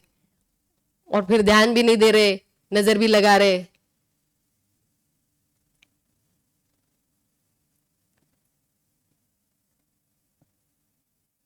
ये दिखेगा अच्छे से, 7QTK3H। ठीक है, अब ये जो रिलायंस है, यहाँ पे 3 नंबर दिख रहे हैं तुमको। अब जैसे हमारा आधार आईडी होता है, वैसे ये CIN होता है, मतलब कॉर्पोरेट आइडेंटिफिकेशन नंबर। जो भी डिटेल फाइल किया जाएगा वहां पे ये CIN नंबर हमेशा अटैच्ड होगा, और ये CIN नंबर पर ही सारी चीजें चलेंगी। तो इसीलिए ये CIN नंबर जो है, ये CIN नंबर जो है वो बहुत इंपॉर्टेंट होता है हर एक कंपनी का, जो आपको ROC देता है। तो कंपनी कैसे बनेगी, ये बेसिक अंडरस्टैंडिंग से। इसका एक बहुत ही फनी और इंटरेस्टिंग वीडियो है, तो उसका लिंक मैं इस वीडियो के डिस्क्रिप्शन में डालूंगी, तो वो आप लोग जरूर देखना। मैं ज्यादा कुछ नहीं बता रही हूँ, जानबूझ के आप लोगों को क्यूरियोसिटी रहनी चाहिए इसीलिए। ठीक है, ऑनलाइन या जो भी आप बाद में जाके यूट्यूब पे आएगा तब आप लोग उसके डिस्क्रिप्शन में देख लेना। वहां पे आप लोगों को कंपनी कैसे बनती है ना, कुछ CAs आएंगे, कुछ 2 लोग आएंगे, फिर IPO लेकर आएंगे, और फिर CA के कैसे कंपनी बनाता है और क्या होता है, ये सारी चीजें आप लोगों को वहां पे एक just entertainment purpose, nothing else in that, आप लोगों को वो देखना है। उससे आप लोगों को बहुत सारी चीजें याद रहेंगी। ओके, और उसका रेफरेंस मैं आगे जाके दूंगी, तो आप लोगों का काम क्या होगा, उस वीडियो को जाके चेक करना। ओके, तो यहाँ पे बेसिक मैंने अंडरस्टैंडिंग दे दिया, कौन सा, फॉर्मेशन ऑफ कंपनी का। ठीक है, कि कंपनी कैसे बनेगा। उसके बाद कंपनी कैसे बनेगा ये देखना है हम लोगों को, कहां पे, यहाँ ये सारा जो सेकंड वाला चैप्टर है वहां पे। जो फर्स्ट चैप्टर है उसमें सारे डेफिनेशंस आएंगे जो कंपनी से रिलेटेड होंगे, ऑलमोस्ट 92 डेफिनेशंस है जो हम लोग को सीखने हैं। उसके बाद 92 के 92 याद रखने हैं क्या, नहीं, सारे नहीं रखने हैं, बट कुछ कुछ होंगे जो हम लोगों को याद करने हैं, along with the clause number, वो मैं याद करवा दूंगी। तो ये बेसिक आप लोगों को पहले तो प्रिलिमिनरी याद करना है, जो डेफिनेशन होगा। उसके बाद जो सेकंड चैप्टर है जहां पे हम लोग बात करेंगे कंपनी कैसे बनेगा, वो सारी बातें होंगी, और उसके जो स्टेप्स होंगे वो सारे आएंगे सेकंड चैप्टर में। उसके बाद हम लोग बात करेंगे prospectus and allotment of securities पे। किस पे, प्रोस्पेक्टस, क्योंकि देखो कंपनी तो बना रहे, अब कंपनी बनाएंगे तो पैसा लगेगा, पैसा कहां से आएगा, लोगों से आएगा। तो प्राइवेट कंपनी, पब्लिक कंपनीज, ऐसे बहुत सारे टाइप ऑफ कंपनीज बनेंगे, फिर उस हिसाब से लोगों से पैसा आएगा। करेक्ट। अब यहां पे मैं सिर्फ पहले वर्ड पे फोकस करूंगी अभी के लिए, दैट इज प्रोस्पेक्टस, क्योंकि आप लोगों ने फाउंडेशन में भी सीखा होता है, या इवन जो डायरेक्ट एंट्री स्टूडेंट्स होते हैं उनको भी ये वर्ड पता होता है, क्योंकि बीकॉम में कहीं ना कहीं तो आपने पढ़ा है। तो प्रोस्पेक्टस का मतलब क्या होता है, बेसिक अंडरस्टैंडिंग, मतलब मुझे कोई लीगल लैंग्वेज नहीं चाहिए अभी, पहला क्लास है, लीगल नहीं समझेंगे, सिर्फ बेसिक अंडरस्टैंडिंग। तो प्रोस्पेक्टस का मतलब क्या होता है, बेसिक अंडरस्टैंडिंग के बेसिस पे, जहां पे लोगों से अगर आपको पैसा लेना है तो कंपनी अपना एक इंफॉर्मेशन देगा, एक कोई प्रोजेक्ट, एक प्रोस्पेक्टस में, मतलब एक किताब में अपना एक प्रॉपर पूरा इंफॉर्मेशन दे देगा, जो कि सेबी के वेबसाइट पे अवेलेबल होता है। अगर आपको जाके चेक करना है कभी कि कोई कंपनी, कौन कौन सी कंपनी का है जो IPO आ रहा है, तो आप लोगों ने क्या करना चाहिए, सेबी के वेबसाइट पे जाओ, सेबी के वेबसाइट पे गए, यहां पे आप लोगों को यहां पे मिलेगा रिपोर्ट्स। ठीक है, रिपोर्ट्स में आप लोगों को पब्लिकेशंस, नहीं इधर से, हाँ फाइलिंग्स यहां पे। ठीक है, यहां पे मिलेगा रेड हियरिंग डॉक्यूमेंट्स। ठीक है, यहां पे ये जो कंपनीज है इनके IPOs आने वाले। ठीक है, ये दिख रहा है तुमको, इतनी सारी कंपनीज है जो अपने प्रोस्पेक्टस सबमिट कर चुके हैं, जिनके क्या आने वाले हैं, IPO आने वाले हैं। तो ये जो प्रोस्पेक्टस होता है, अगर एक हाथ कोई कंपनी का हम लोग देखना चाहे, ठीक है, ओपन हो रहा है, कितने पन्नों का है देखो, 400-500 पेजेस का तो मिनिमम मिलेगा, 300 पेजेस का ही है, छोटा है फिर भी as compare to other companies. ठीक है, इसमें पूरा डिटेल इंफॉर्मेशन मिलेगा तुमको, किस बात का, कौन सी कंपनी कितने शेयर्स लेकर आना चाहते हैं, कितने प्राइस पे वो इशू करेंगे, उनके प्रमोटर्स कौन है, डायरेक्टर्स कौन है, ऑडिट कभी हुआ है क्या, या वो पहली बार ही मार्केट में आ रहे हैं, या पहले से मार्केट में थे अब वो सिर्फ अपना पब्लिक से पैसा लेने के लिए आ रहे हैं, या ऐसे बहुत सारे उनके फाइनेंशियल्स, उनके बहुत सारे ऐसे रिक्वायरमेंट्स आपको मिलेंगे, उनकी डिटेल्ड इंफॉर्मेशन आपको पूरी की पूरी इसमें मिलती है। और इसके बेसिस पे ये पढ़कर लोगों ने एक्चुअल में पैसा लगाना चाहिए ऐसा बोलते हैं, बट बहुत सारे लोग सिर्फ नाम के बेसिस पे पैसा लगा देते, कंपनी के IPOs आया, इसका IPO आया, उसका IPO आया, है ना, और पैसा लगा देते हैं, मिले नहीं मिले, बहुत सारे लोगों तो मिलता भी नहीं, बट फिर भी हर बार कोशिश करते रहते हैं कि कभी ना कभी तो कोई ना कोई कंपनी का मिल ही जाएगा। ओके, तो और गलती से किसी आपके दोस्त को मिल गया, आपको नहीं मिला तो जलन होगी वो अलग, क्योंकि उसका शेयर प्राइस अगर बढ़ा, खत्म, कम हुआ तो फिर मजे, आपको भी ये लगेगा हाँ, अच्छा हुआ अपना नहीं लगा, है ना। तो ये सारी चीजें कहाँ होती है, ये सारी चीजें आप लोग को मिलेगी प्रोस्पेक्टस में। तो ये जो प्रोस्पेक्टस होता है, जो एक बेसिक फाउंडेशन का कॉन्सेप्ट है इनविटेशन टू एन ऑफर का, है ना। तो prospectus is nothing but invitation to an offer है। ये फाउंडेशन के बच्चों को पता है, आप लोगों को अगर डायरेक्ट एंट्री वालों को नहीं पता है, टेंशन नहीं है, कोई फर्क नहीं पड़ता उससे। आज भी हम लोग को बस समझना है कि अगर प्रोस्पेक्टस जो है वो इन्विटेशन टू एन ऑफर है, मतलब क्या है कि जहां पे आप लोग इंफॉर्मेशन दे दोगे एंड क्या होगा, उसके बेसिस पे लोग पैसा लगाएंगे। तो आप लोगों को इनवाइट कर रहे हो कि आके हम लोग को ऑफर दो, करेक्ट है। अब जहां पे यहां पे हो क्या रहा है, आप लोग एडवर्टीजमेंट दे रहे हो। कहां पे एडवर्टीजमेंट दे रहे हो, आप लोग न्यूज़पेपर में एडवर्टीजमेंट दे रहे हो और लोगों को बोल रहे हो कि हम लोग का आईपीओ आ रहा है, हमारे कंपनी में पैसा लगाओ, करेक्ट। अब मेरा आप लोगों से ये सवाल है कि क्या ऐसे सिचुएशन में जहां पे आप लोगों को इनवाइट कर रहे हो कि हमको ऑफर दो, करेक्ट है। अब हुआ क्या है, ध्यान से सुनना। मैंने ये कहा कि प्रोस्पेक्टस जो है वो न्यूज़पेपर में एज अ एडवर्टीजमेंट आप दे रहे हो। प्रोस्पेक्टस जो है वो एज अ न्यूज़पेपर में आप ऐड दे रहे हो कि भाई हमारा ये प्रोस्पेक्टस है, इसमें आओ, पैसा, ये कंपनी है हमारी, इसमें आकर पैसा लगाओ। लेकिन क्या, मेरा सवाल बड़ा ध्यान से सुनना, लेकिन क्या कोई एडवर्टीजमेंट ही प्रोस्पेक्टस बना सकता है? मतलब ये कि कोई एड डाला है न्यूज़पेपर में, वही तुम्हारा प्रोस्पेक्टस बन सकता है क्या? प्रोस्पेक्टस का एड देना इन द न्यूज़पेपर कि हमारी ये कंपनी है, ये प्रोस्पेक्टस है, इधर आओ, ये पढ़ो और कंपनी में पैसा लगाओ, that is just a invitation to an offer. जहां पे आप क्या करोगे, जहां पे आप एड दे रहे हो कि हमारा ये प्रोस्पेक्टस ये वेबसाइट पे है अवेलेबल, आप वहां पे जाके पढ़ो। आप एडवर्टीजमेंट दे रहे हो इस बात का कि यहां पे जाके प्रोस्पेक्टस पढ़ो, ठीक है। तो ये एड आपने दिया है, लेकिन क्या कोई एडवर्टीजमेंट ही क्या तुम्हारा प्रोस्पेक्टस बन सकता है क्या? ये मेरा आप लोगों से सवाल है। तो आप बोलोगे कि मैम हमको प्रोस्पेक्टस के बारे में ही नहीं पता, आप क्या पूछ रहे हो, मतलब मेन बेसिक डेफिनेशन ही नहीं आता है, तो क्या समझेंगे हम लोग। तो आप लोगों को बस मैं एक बेसिक बता रही हूं, मुझे पता है आप लोगों को नहीं पता है, and that's the best thing कि नहीं पता है। सबसे अच्छी चीज है, गलत जानने से अच्छा है कि ना जानो, या तो मतलब पता ही ना हो तो बेटर है। तो तो पहला बेसिक आपको ये समझना है कि क्या कोई एडवर्टीजमेंट ही प्रोस्पेक्टस होता है क्या? तो इस बात का जवाब ये है कि एक बहुत ही बड़ा एक केस हुआ था, ठीक है, बहुत ही बड़ा केस हुआ था, जिस केस का नाम है प्रमथा नाथ सान्याल वर्सेस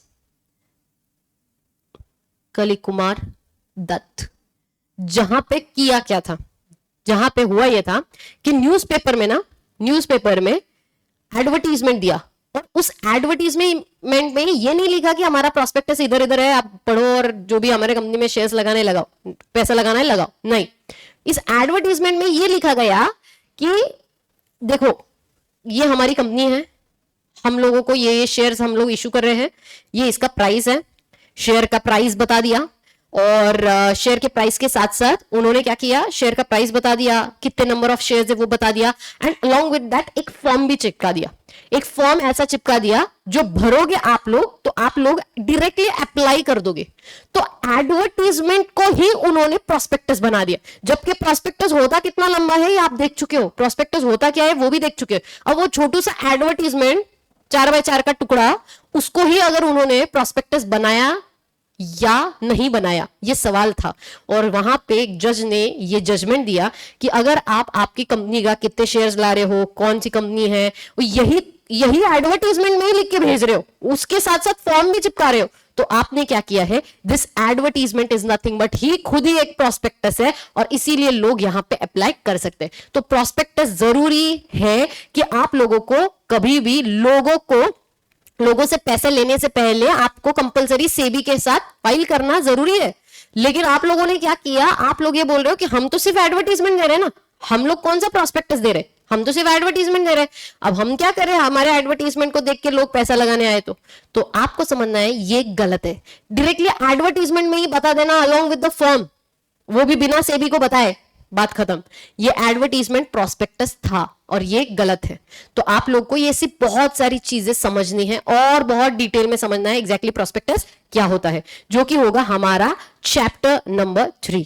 उसके बाद आएगा चैप्टर नंबर 4 जो कि होगा शेयर कैपिटल एंड डिबेंचर्स पे, जो कि कंपनी के शेयर्स कैसे होंगे, क्या होंगे, कंपनी को लेके जो शेयर्स आते हैं अगर वो बेचने हैं, बायबैक करना है, स्वेट इक्विटी शेयर्स है, एक्सेट्रा एक्सेट्रा, ऐसे हेवी वर्ड्स आप लोग यहाँ पे सीखोगे। उसके बाद हम लोग सीखेंगे डिपॉजिट्स। डिपॉजिट्स का मतलब फिक्स डिपॉजिट्स या करंट अकाउंट का डिपॉजिट, सेविंग डिपॉजिट्स की बात नहीं हो रही, जो बैंकिंग कंपनीज के डिपॉजिट्स है।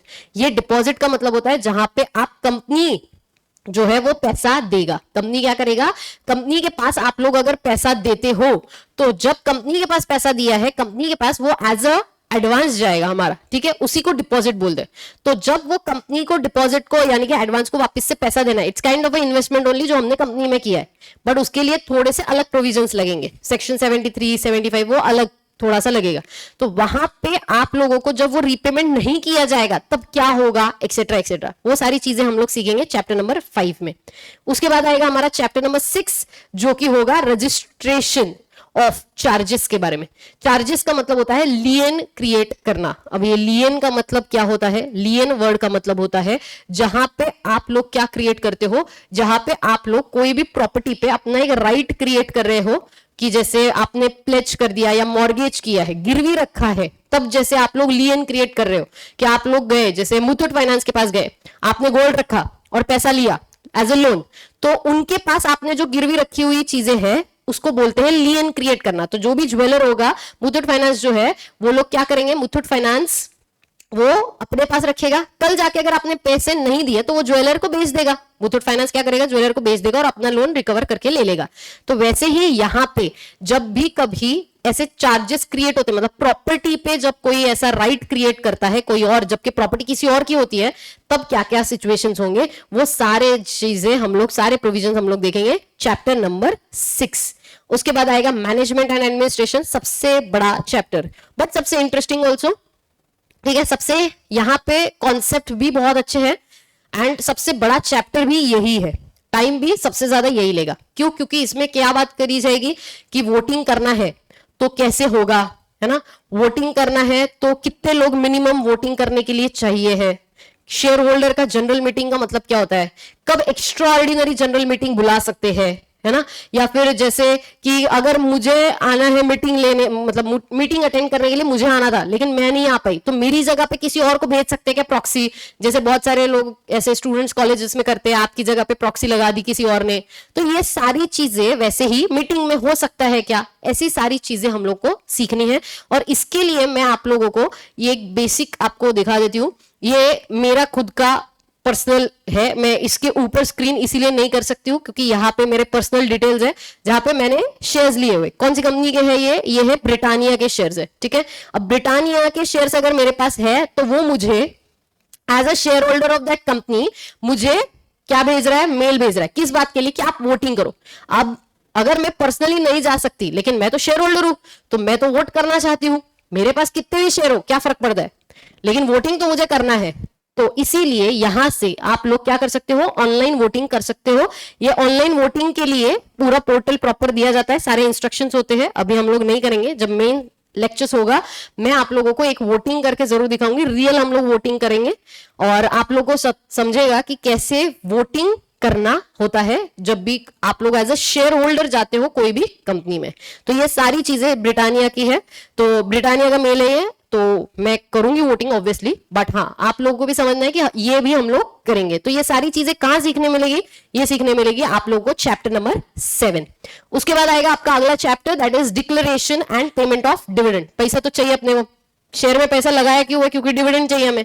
तो सारी कंपनीज ही डिविडेंड देती है, जरूरी नहीं है, कुछ कंपनीज डिविडेंड देंगी कुछ नहीं देंगी, चलेगा, कोई दिक्कत नहीं। बट जो भी डिविडेंड आपको मिल रहा है उस चीज को लेके आप लोग के साइड से तो ठीक है, आप तो इनकम टैक्स में दिखा दोगे, लेकिन कंपनीज को बहुत सारे प्रोसीजर्स को फॉलो करना पड़ता है। वो क्या क्या है वो हम लोग सीखेंगे चैप्टर नंबर 8।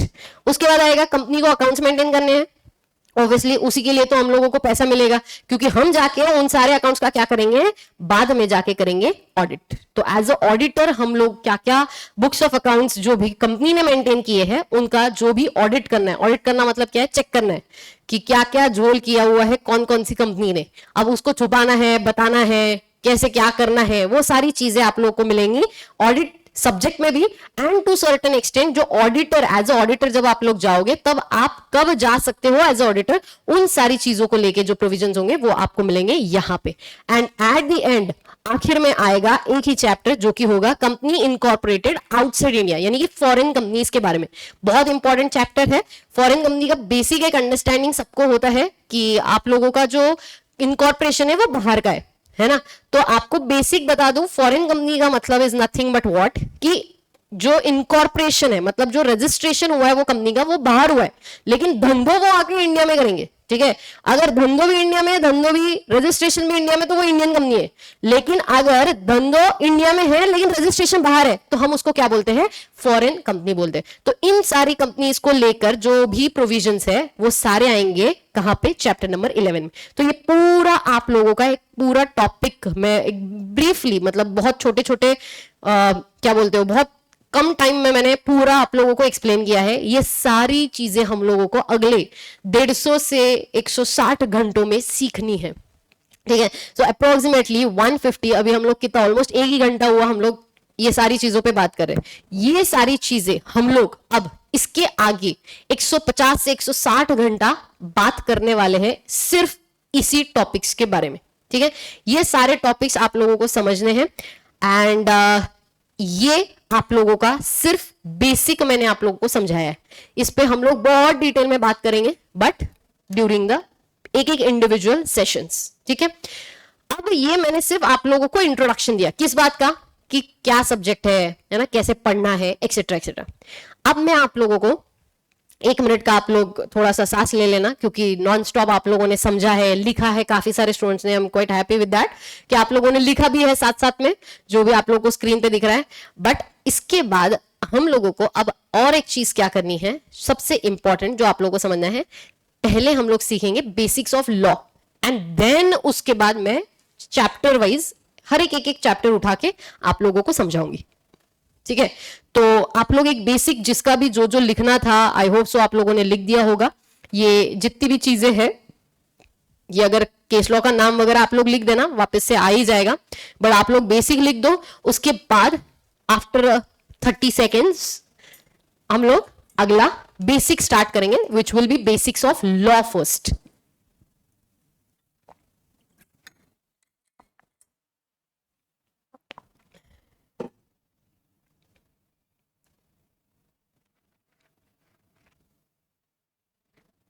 ठीक है, डन, आगे बढ़े।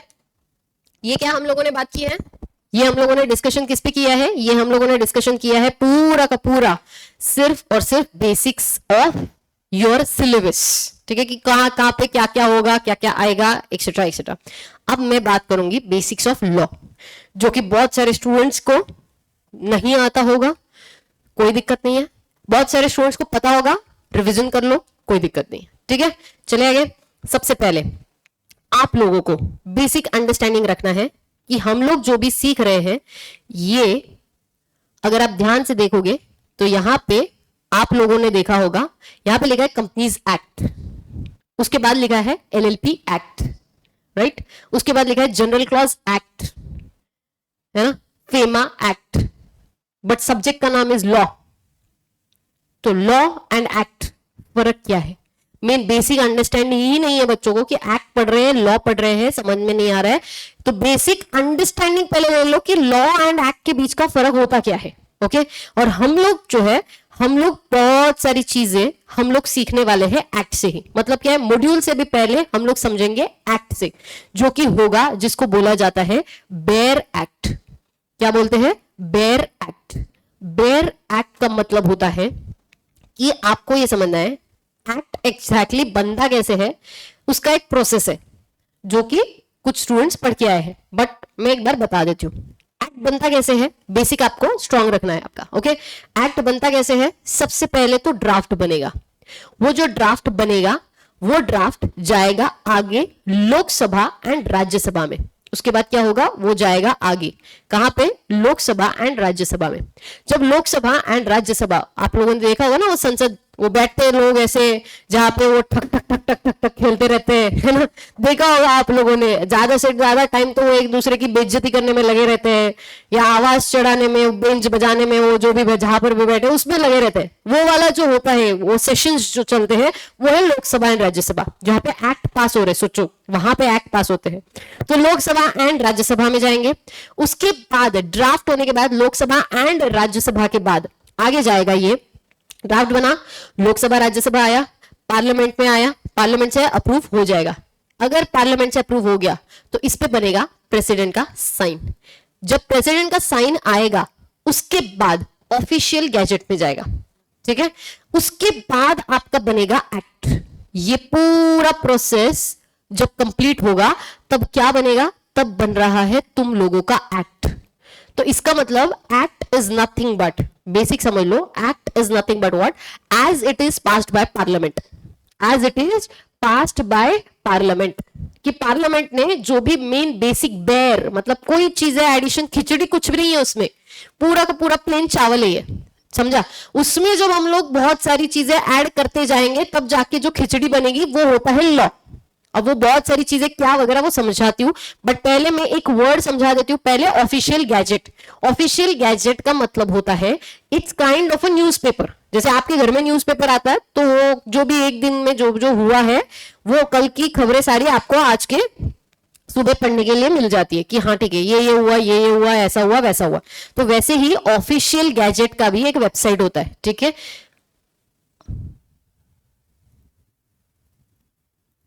ऑफिशियल गैजेट,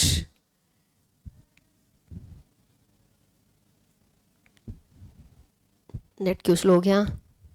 ऑफिशियल गैजेट का एक वेबसाइट होगा जहां पे आप लोगों को क्या मिलेगा, एक काइंड ऑफ अ न्यूज़पेपर है, एक काइंड ऑफ अ न्यूज़पेपर है, कनेक्टेड तो है,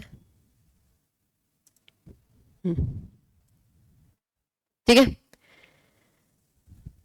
ये कनेक्टेड है, हाँ ठीक है। चलो यहां पे आप लोगों को दिखेगा, यहां पे क्या हो रहा है देखो, मिनिस्ट्री ऑफ पर्सनल, उसके बाद यहाँ पे ministry of road and transport, securities exchange board of India.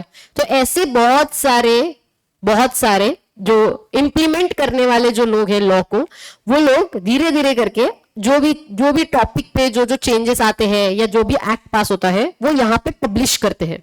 अगर यहाँ पे आया है तो इट इज अज्यूम्ड कि दुनिया को पता है कि ये आया है, इट इज अज्यूम कि दुनिया को पता है कि ये आ चुका है लॉ, ओके। तो इसीलिए तो बेसिक आपको पता ही होगा कि इंडिया में अगर आपको बेसिक इंडियन लॉज नहीं पता है तो यू कैन नॉट से कि भाई मुझे तो ये लॉ पता ही नहीं था। आपको Indian excuse of Indian law cannot be allowed in India, ठीक है। तो आप ये नहीं बोल सकते कि यार मुझे तो पता ही नहीं था कि यहां से जाना नहीं है, फिर भी आपकी पर्ची तो फटेगी, ठीक है। मतलब अगर आप लोग रॉन्ग साइड से जा रहे हो और सामने मामू खड़ा है और उसने अगर आप लोग को देख लिया तो आपकी पर्ची तो फटनी है, ये कंफर्म है, बराबर है। तो अगर ऐसा है, आप ये नहीं बोलते यार मुझे पता नहीं था कि इधर से नहीं जाना है, बोर्ड नहीं पढ़ा, तुम लोगों को पता नहीं है, ये तुम्हारी गलती, इंडियन लॉज तुमको पता होने चाहिए। तो ऐसा आप एक्सक्यूज नहीं दे सकते। तो यहाँ पे अगर आया तो इसका मतलब जनरल पब्लिक को पता है, ऐसा अज्यूम किया जाता है। तो इसीलिए यहाँ पे आना जरूरी होता है, तब जाके वो एक्ट बनेगा। तो एक्ट का मतलब क्या होता है, act is nothing but what, bare act, यानी कि क्या है, प्राइमरी सोर्स ऑफ लॉ, ठीक है। ये पूरा प्राइमरी सोर्स है, तो ये प्राइमरी सोर्स ऑफ लॉ है। ये बेयर एक्ट में जब बहुत सारी चीजें ऐड होती है, बहुत सारी चीजें ऐड होती है, जैसे कि क्या मैम, जैसे कि सबसे पहले सर्कुलर्स, जैसे कि क्या लिखा है मैंने, सर्कुलर्स, उसके बाद notifications, rules, regulations, case laws, जब ये सारी चीजें ऐड हो जाएंगी, ठीक है, एक्सेट्रा, ऑर्डिनेंस और बहुत सारी चीजें, ये जब सारी चीजें ऐड हो जाएंगी, जो कि एक काइंड ऑफ, अगर ये पिंक वाला जितना भी मैंने लिखा है, अगर मैं उसकी बात करूं तो मैं उसको बोलती हूं सेकेंडरी सोर्स ऑफ लॉ, ठीक है। मतलब क्या है, जब ये खिचड़ी ऐड हो जाएगी एक्ट में प्राइमरी सोर्स में, जब ये सेकेंडरी चीजों की खिचड़ी ऐड हो जाएगी तब दोनों मिला के जो बनेगा वो होगा तुम्हारा लॉ। ये बेसिक अंडरस्टैंडिंग पहले रखो। ओके, अब ये सर्कुलर का मतलब क्या होता है? सर्कुलर का मतलब होता है जहां पे कोई चीज को क्लैरिफाई करने के लिए, जहां पे कोई चीज को क्लैरिफाई करने के लिए अगर पब्लिक को कुछ भी क्लैरिफाई करना है तो सर्कुलर्स आते हैं। नोटिफिकेशन मतलब कुछ भी अमेंडमेंट आया है, नया कुछ आया है, आपको नोटिफाई करना है, जैसे आपके फोन के नोटिफिकेशंस बजते रहते हैं वैसे यहां पर भी नोटिफिकेशंस आते रहते हैं। रूल्स, बहुत सारे रूल्स का मतलब क्या है, एक बेसिक अंडरस्टैंडिंग रख देते हो आप लोगों के सामने। पहले बेसिक अंडरस्टैंडिंग मतलब क्या है कि आपको पहले समझना है ये बहुत बड़ा चार्ट, ठीक है, आप लोग के स्क्रीन पे दिख रहा होगा अच्छे से, हाँ ठीक है, बहुत इंपॉर्टेंट है आप लोग के एग्जामिनेशन पर्सपेक्टिव से, भले ही ना हो बट यस आप लोगों के अंडरस्टैंडिंग पर्पज से बहुत इंपॉर्टेंट। क्या क्या है एग्जैक्टली ध्यान से समझो। सबसे पहले जब भी कभी लॉ बनता है उस टाइम पे ये गवर्नमेंट, विंग्स ऑफ गवर्नमेंट जिसको बोलते हैं, विंग्स ऑफ गवर्नमेंट का मतलब क्या है कि सबसे पहले आएगा लेजिस्लेटिव बॉडी। क्या आता है सबसे पहले? Legislative bodies. लेजिस्लेटिव बॉडीज का मतलब होता है जो लॉ बनाएगा, लॉ मेकर, ठीक है, जो कि होगा आपका पार्लियामेंट, जो कि कौन होगा? पार्लियामेंट। बाकी आप समझदार है, बराबर है। तो ये पार्लियामेंट में जब लॉ बनेगा उसके बाद उसको इंप्लीमेंट भी करना पड़ेगा, है ना, उसको इंप्लीमेंट भी करना पड़ेगा। और ये इंप्लीमेंट करने के लिए कौन आता है? एग्जीक्यूटिव बॉडीज आते हैं। इंप्लीमेंट करने के लिए कौन आएगा? एग्जीक्यूटिव बॉडीज, जो लॉ को इंप्लीमेंट करेंगे। इंप्लीमेंट कौन करता है? गवर्नमेंट है, मिनिस्ट्रीज है, एमसीए का वेबसाइट जो आपको अभी दिखाया, आईपीएस आईएएस ऑफिसर्स है ना, या जितने भी देखो जितने भी गवर्नमेंट ऑफिशियल्स है वो सब आएंगे इधर, ठीक है, जितने भी गवर्नमेंट ऑफिशियल्स है वो सब आएंगे जो कि लॉ को क्या करेंगे? इंप्लीमेंट करेंगे। लॉ को कानून बना तो दिया बट कानून आपको लागू भी तो करना है, लागू करने का भी तो एक प्रोसेस है। वो प्रोसेस कौन करता है? एग्जीक्यूटिव बॉडीज करते हैं।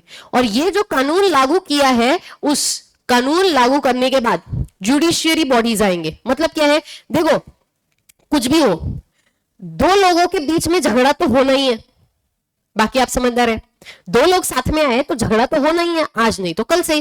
तो क्यों होते हैं झगड़े? क्योंकि मैं कुछ और बोलना चाहती हूँ, सामने वाला कुछ और ही बोल रहा है। मैं क्या बोल रही हूँ सामने वाले को नहीं समझ रहा, सामने वाला क्या बोल रहा है मुझे नहीं समझ रहा। तो वैसे ही प्रोविजंस के साथ भी होता है कि झगड़े होंगे, कोई ब्रिच करेगा, ब्रिच ऑफ द कॉन्ट्रैक्ट करेगा, मतलब कॉन्ट्रैक्ट में कॉन्ट्रैक्ट का परफॉर्मेंस ही नहीं हो रहा है, मैंने पैसे लेने थे पैसे नहीं दे रहा है, गुड्स देना था गुड्स नहीं दिए जा रहे हैं, या जो भी लोन रिपे नहीं हो रहा है, ऐसे बहुत न जाने कितने सारे केसेस इंडिया में आज भी पेंडिंग है। समझ में आता है? तो ऐसे ये जो कंपनीज होती है, इंडिविजुअल्स होते हैं, इनके सबके जितने भी कांड हो रहे हैं, देखो मैं हमेशा बोलती हूँ बच्चों को कि इंटरप्रिटेशन ना बहुत खतरनाक टॉपिक है। मतलब क्या है कि इंटरप्रिट करना लॉ को, ये जरूरी नहीं है जो मैं समझूं वही आप भी समझे, या जो मैं बोल रही हूँ आपका पर्सपेक्टिव कुछ और हो सकता है, कोई दिक्कत ही नहीं है, करेक्ट। तो यहां पे क्या होता है ना, ये इंटरप्रिट करने के लिए झगड़ा होने के बाद इधर आओ, पहले लॉ बनाओ, फिर लॉ को इंप्लीमेंट करो, फिर दो लोगों के बीच में झगड़ा होगा, वो झगड़ा सॉल्व करने के लिए आप जाओगे कहां पे? आप जाओगे जुडिशियरी बॉडीज के पास, मतलब supreme court, high court, district court, या कंपनी होगा तो एनसीएलटी। एनसीएलटी मतलब नेशनल कंपनी लॉ ट्रिब्यूनल। तो यहां पे इंटरप्रिट करने के लिए जाना होगा कहां पे? जुडिशियल बॉडीज के पास। अब ये जो जुडिशियल बॉडीज है ये करते क्या क्या है कि आप लोगों के, दो लोगों के बीच के झगड़े तो सॉल्व करेगा, ठीक है, बट यहां पे एनसीएलटी क्यों दिया है? एनसीएलटी होता है स्पेशली फॉर कंपनीज, ठीक है, वहां पे इंडिविजुअल जाकर दो लोगों के, दो इंडिविजुअल्स के बीच का झगड़ा यहां नहीं होता, यहां पे किसका झगड़ा होगा? कंपनीज का झगड़ा होगा, ठीक है। अगर आप इंडिया में कितने कंपनीज है देखोगे, एक मिनट के लिए मैं गूगल सर्च किया था मैंने, ठीक है, आने से पहले जस्ट ऐसे ही गूगल सर्च किया कि कितने कंपनीज रजिस्टर है इंडिया में, तो आप लोग को दिखेगा नंबर, कितना दिख रहा है? 2.8 मिलियन कंपनीज, जिसमें से एक्टिव कितनी कंपनीज है? 1.81 मिलियन, जो कि एक अप्रोक्सीमेटली 65% है, ठीक है। ये कब का डेटा है? और देखो ये अभी का डेटा नहीं है, ओके, ये रिपोर्टेड अर्ली 2025 का, मतलब कोरोना के बाद तो मतलब लोगों ने ऐसे शार्क टैंक देख के तो अलग लेवल लोगों को फेड है, मतलब अलग लेवल उनको ऐसा है कि कोई भी आके कंपनी बस रजिस्टर ही तो करना है, क्या फर्क पड़ता है, जाके कंपनी रजिस्टर कर देता है। तो ऐसे इतने अगर मिलियन कंपनीज है तो झगड़ा तो बनना ही है, और झगड़ा होगा तो कोर्ट में तो जाना ही है। कोर्ट में जाओगे तो केसेस वैसे ही ऐसे ही थोड़ी तारीख पे तारीख है, कोर्ट में जाओगे तो पेंडिंग तो होंगे। तो आपको समझना है यहाँ पे ये सब करने के लिए कौन है, आपके पास होते हैं जुडिशियरी बॉडीज। तो ये बेसिक अंडरस्टैंडिंग रखो कि लॉ कौन बनाएगा, लॉ को कौन इंप्लीमेंट करेगा एंड लॉ को कौन इंटरप्रिट करेगा। अब यहां पर भी ये जब लॉ बनाया जा रहा है, ठीक है ना, लॉ बनाया जा रहा है, एक्ट बनाया जा रहा है, जो एक्ट बनाया है ना, जो भले मैंने यहां पे लिखा है लॉ मेक लॉ, बट उसके पीछे रीजन है। क्या रीजन है वो मैं एंड में समझाती हूँ। बट आपको समझना है यहाँ पे एक्ट बनने के बाद, लोकसभा राज्यसभा के बाद, यहाँ पे ये जब इंप्लीमेंट होगा उस टाइम पे सेंट्रल गवर्नमेंट भी इन्वॉल्व होगा, उसके साथ साथ स्टेट गवर्नमेंट भी होगा, और कहीं कहीं central government and state government साथ में इन्वॉल्व होगा। एग्जैक्टली है क्या ये समझाती हूँ। सेंट्रल गवर्नमेंट जो है, सेंट्रल गवर्नमेंट बनाएगा यूनियन लिस्ट। सेंट्रल गवर्नमेंट क्या बनाएगा, यूनियन लिस्ट। मतलब कुछ ऐसे मैटर्स है जैसे कि एग्जांपल के लिए डिफेंस या करेंसी, फॉरेन एक्सचेंज, इन सारे मैटर्स को लेकर जो भी प्रोविजंस बनाने हैं उसका अथॉरिटी किसके पास जाएगा, इन दो लोगों के पास, यानी कि सेंट्रल गवर्नमेंट के पास, ठीक है। बट ऑब्वियसली पास होगा वो कैसे, लोकसभा एंड राज्यसभा में ही, लोकसभा एंड राज्यसभा में ही पास होगा। लेकिन ये जो लिस्ट या ये जो भी वर्किंग है ये कौन करता है, सेंट्रल गवर्नमेंट, की कहां पे कितना पैसा जाना चाहिए, क्या होगा क्या नहीं होगा। स्टेट लिस्ट मतलब क्या है, एग्जाम्पल है आप लोग के सामने दिख रहा होगा, है ना, ये तो आप लोग को पता ही होगा, मेरे से ज्यादा अच्छे से आप लोग को पता होगा ये सब, है ना। तो यहां पे ये जो भी सोम रस है या जो काढ़ा है या जो भी आप कहना चाहो इसको, तो ये जो काढ़ा है, जैसे गुजरात में ये काढ़ा बैन है ना, हेल्थ के लिए अच्छा नहीं है ऐसा गुजरात में माना जाता है। वो अलग बात है कि गुजरात में ये बोलने के बाद भी ये मिलता है, और ये मैंने पर्सनली देखा है सिर्फ, ठीक है। मतलब ये first time when I visited Ahmedabad, I was like, मैंने एकदम बहुत कॉन्फिडेंटली एग्जांपल दिया है, गुजरात में है, अहमदाबाद में बैन है अल्कोहल एंड ऑल दैट, एकदम ऐसे फुल कॉन्फिडेंस से एग्जांपल दिया है, तो मिलता ही नहीं होगा ऐसा वैसा।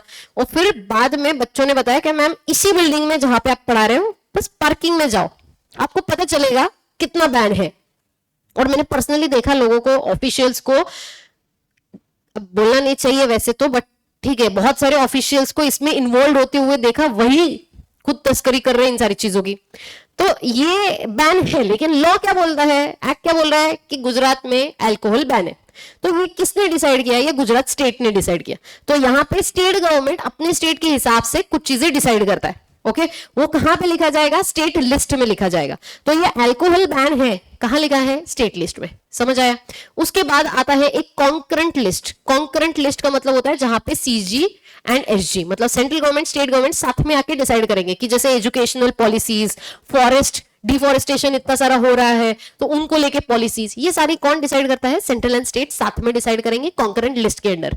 तो ये टोटल 3 लिस्ट बनते हैं, एक यूनियन लिस्ट, एक स्टेट लिस्ट एंड एक कॉन्करेंट लिस्ट।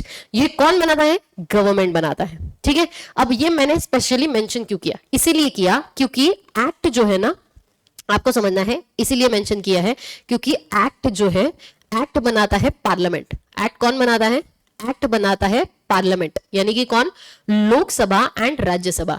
बट जो रूल्स होते हैं, रूल्स बनाता है गवर्नमेंट। और यही लॉजिक है कि companies act 1956 and companies act 2013 का सबसे बड़ा डिफरेंस कहां पर है। अगर मैं स्ट्रक्चर वाइज बोलूं, प्रोविजन तो ठीक है, स्ट्रक्चर वाइज बोलूं तो जब हम लोग पढ़ते थे, ठीक है ना, जब हम लोग पढ़ते थे, हम 1956 वाला जो एक्ट है जब पढ़ते थे, हम लोगों को ऑलमोस्ट ऐसे 700-800 सेक्शंस थे, 700-800 सेक्शंस पढ़ो। आप लोगों को है 470 सेक्शन सिर्फ। तो आप खुश मत होना, आप खुश मत होना कि मैम डायरेक्टली आपसे आधा पढ़ेंगे हम लोग, ऐसा खुश मत होना। क्यों, क्योंकि हम लोगों ने जो पढ़ा है एक्ट में या सेक्शंस में, वो आप लोगों को गया है रूल्स में। मतलब क्या है, 2013 में रूल्स ज्यादा है, 1956 में सेक्शंस ज्यादा हुआ करते थे। तो ऐसा डिफरेंस करने का रीजन क्या है, रीजन ये है कि अगर आपको एक्ट में चेंज करना है, कोई भी प्रोविजन, सेक्शन नंबर, सेक्शन का एक बेसिक कोई भी वर्ड भी चेंज करना है, पूरा लंबा प्रोसेस फॉलो करो, पहले ड्राफ्ट, फिर लोकसभा राज्यसभा, फिर प्रेसिडेंट का साइन, फिर उसके बाद ओजी में जाएगा, ये पूरा आपको करना पड़ेगा। कब? लेकिन जब आप लोग सेक्शन में कुछ चेंज कर रहे हो। लेकिन अगर रूल्स में चेंज करना है, रातों रात गवर्नमेंट रूल चेंज कर सकता है। समझ में आता है? तो इसीलिए 2013 में रूल्स ज्यादा है एंड 1956 में सेक्शंस ज्यादा थे। तो ये पहला मेन बेसिक स्ट्रक्चरल चेंज इसीलिए हुआ, बिकॉज अगर सेक्शन चेंज करना है लंबा टाइम जाएगा, रूल्स चेंज करने के लिए टाइम कम लगता है। इसीलिए ये समझना है रूल्स कौन बनाता है? गवर्नमेंट, एंड सेक्शन कौन बनाता है? पार्लियामेंट। और ये क्यों डिफरेंस है, ये बेसिक आपको पहले समझना होगा। ठीक है, तो यहां पे ये लिखने के लिए मैं टाइम दूंगी, but before I go ahead with that, मैं बेसिक पहला ये अंडरस्टैंडिंग आप लोगों को क्लियर करवा देती हूं दैट यस, रूल्स बनाता कौन है? रूल्स बनाता है गवर्नमेंट। रेगुलेशंस कौन बनाता है? रेगुलेशंस शायद बहुत सारे स्टूडेंट को ये पता नहीं है, बट रेगुलेशंस जो है वो रेगुलेटरी बॉडीज बनाता है। रेगुलेटरी बॉडीज का मतलब क्या होता है? ये देखो, जो स्टैच्यूटरी बॉडीज जिसको हम बोलते हैं, ठीक है, एक कॉन्सेप्ट आता है स्टैच्यूटरी बॉडीज का। स्टैच्यूटरी बॉडी का मतलब होता है जो कोई एक स्टैच्यूट के अंडर बना है। एग्जाम्पल आईसीएआई, ठीक है, आईसीएआई सीए एक्ट 1949 के अंडर है, करेक्ट। सेबी, सेबी एक्ट 1992 के अंडर आया है। आरबीआई, आरबीआई एक्ट 1934 के अंडर आया है। तो ये जो स्टैच्यूटरी बॉडीज होते हैं, वो जब कोई भी प्रोविजंस या कोई भी आप लोगों के लिए कोई भी रूल्स रेगुलेशंस बनाता है, मतलब कोई भी ऐसी चीजें बनाता है जो आप लोगों को एज अ पब्लिक फॉलो करना है, तो हम उसको बोलते हैं रेगुलेशंस। तो रेगुलेशंस कौन बनाता है? स्टैच्यूटरी बॉडीज बनाते हैं। एंड केस लॉस तो सब पता ही है, सारे कोर्ट्स में जो भी केसेस होते हैं उसका जब जजमेंट आता है वो ऐड हो जाता है। तो ये ऐड होता रहता है, ये सारी खिचड़ी। इसलिए मैं बोलती हूँ कि एक बार मेन आप लोगों ने प्लेन राइस बना लिया, ठीक है, अब इस प्लेन राइस में बहुत सारा तड़का, बहुत सारी वेजिटेबल, सब कुछ बनेगा, तो ये सेकेंडरी सोर्स होगा। और ये दोनों मिला के जो बनेगा वो क्या होगा? वो होगा लॉ। ये बेसिक अंडरस्टैंडिंग हर एक स्टूडेंट को होना जरूरी है। ठीक है, अब पहले काम करेंगे, आप लोग को मैं 1 मिनट दूंगी।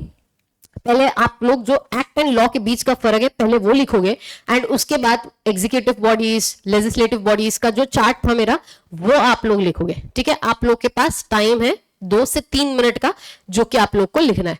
तो सबसे पहले तो मैं स्क्रीन पर, ठीक है, I guess so it is quite visible now.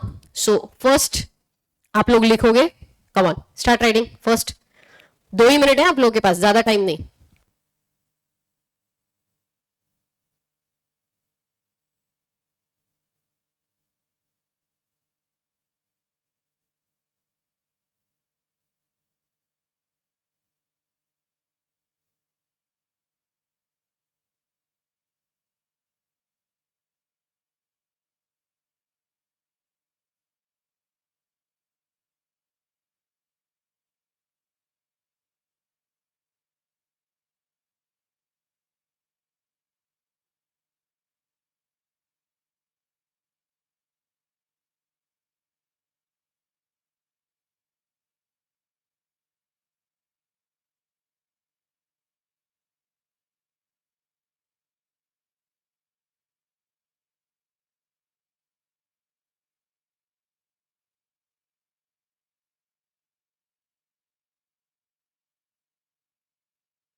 Done हुआ? यस, अब वो दूसरा वाला भी लिख दो।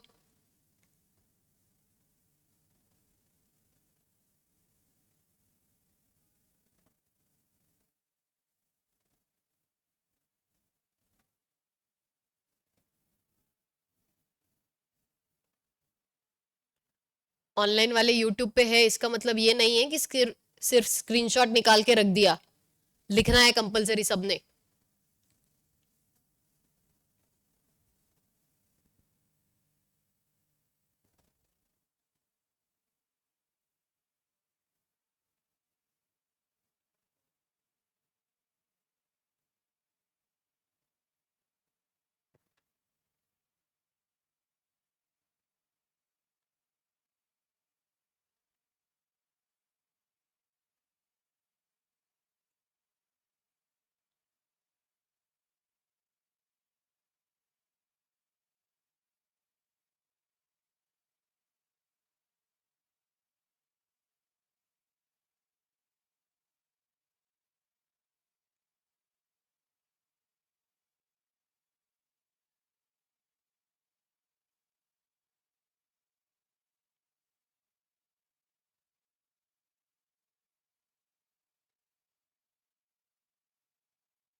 डन हो गया सबका?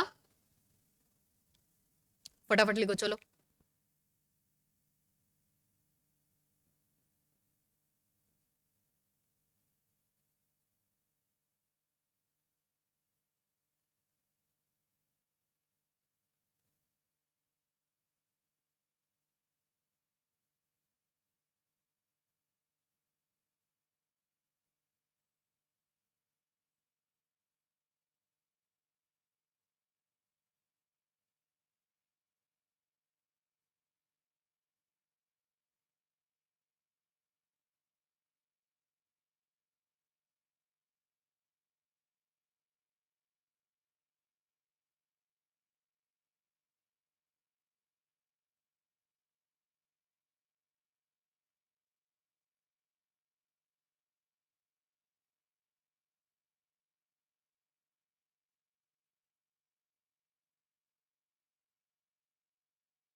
डन?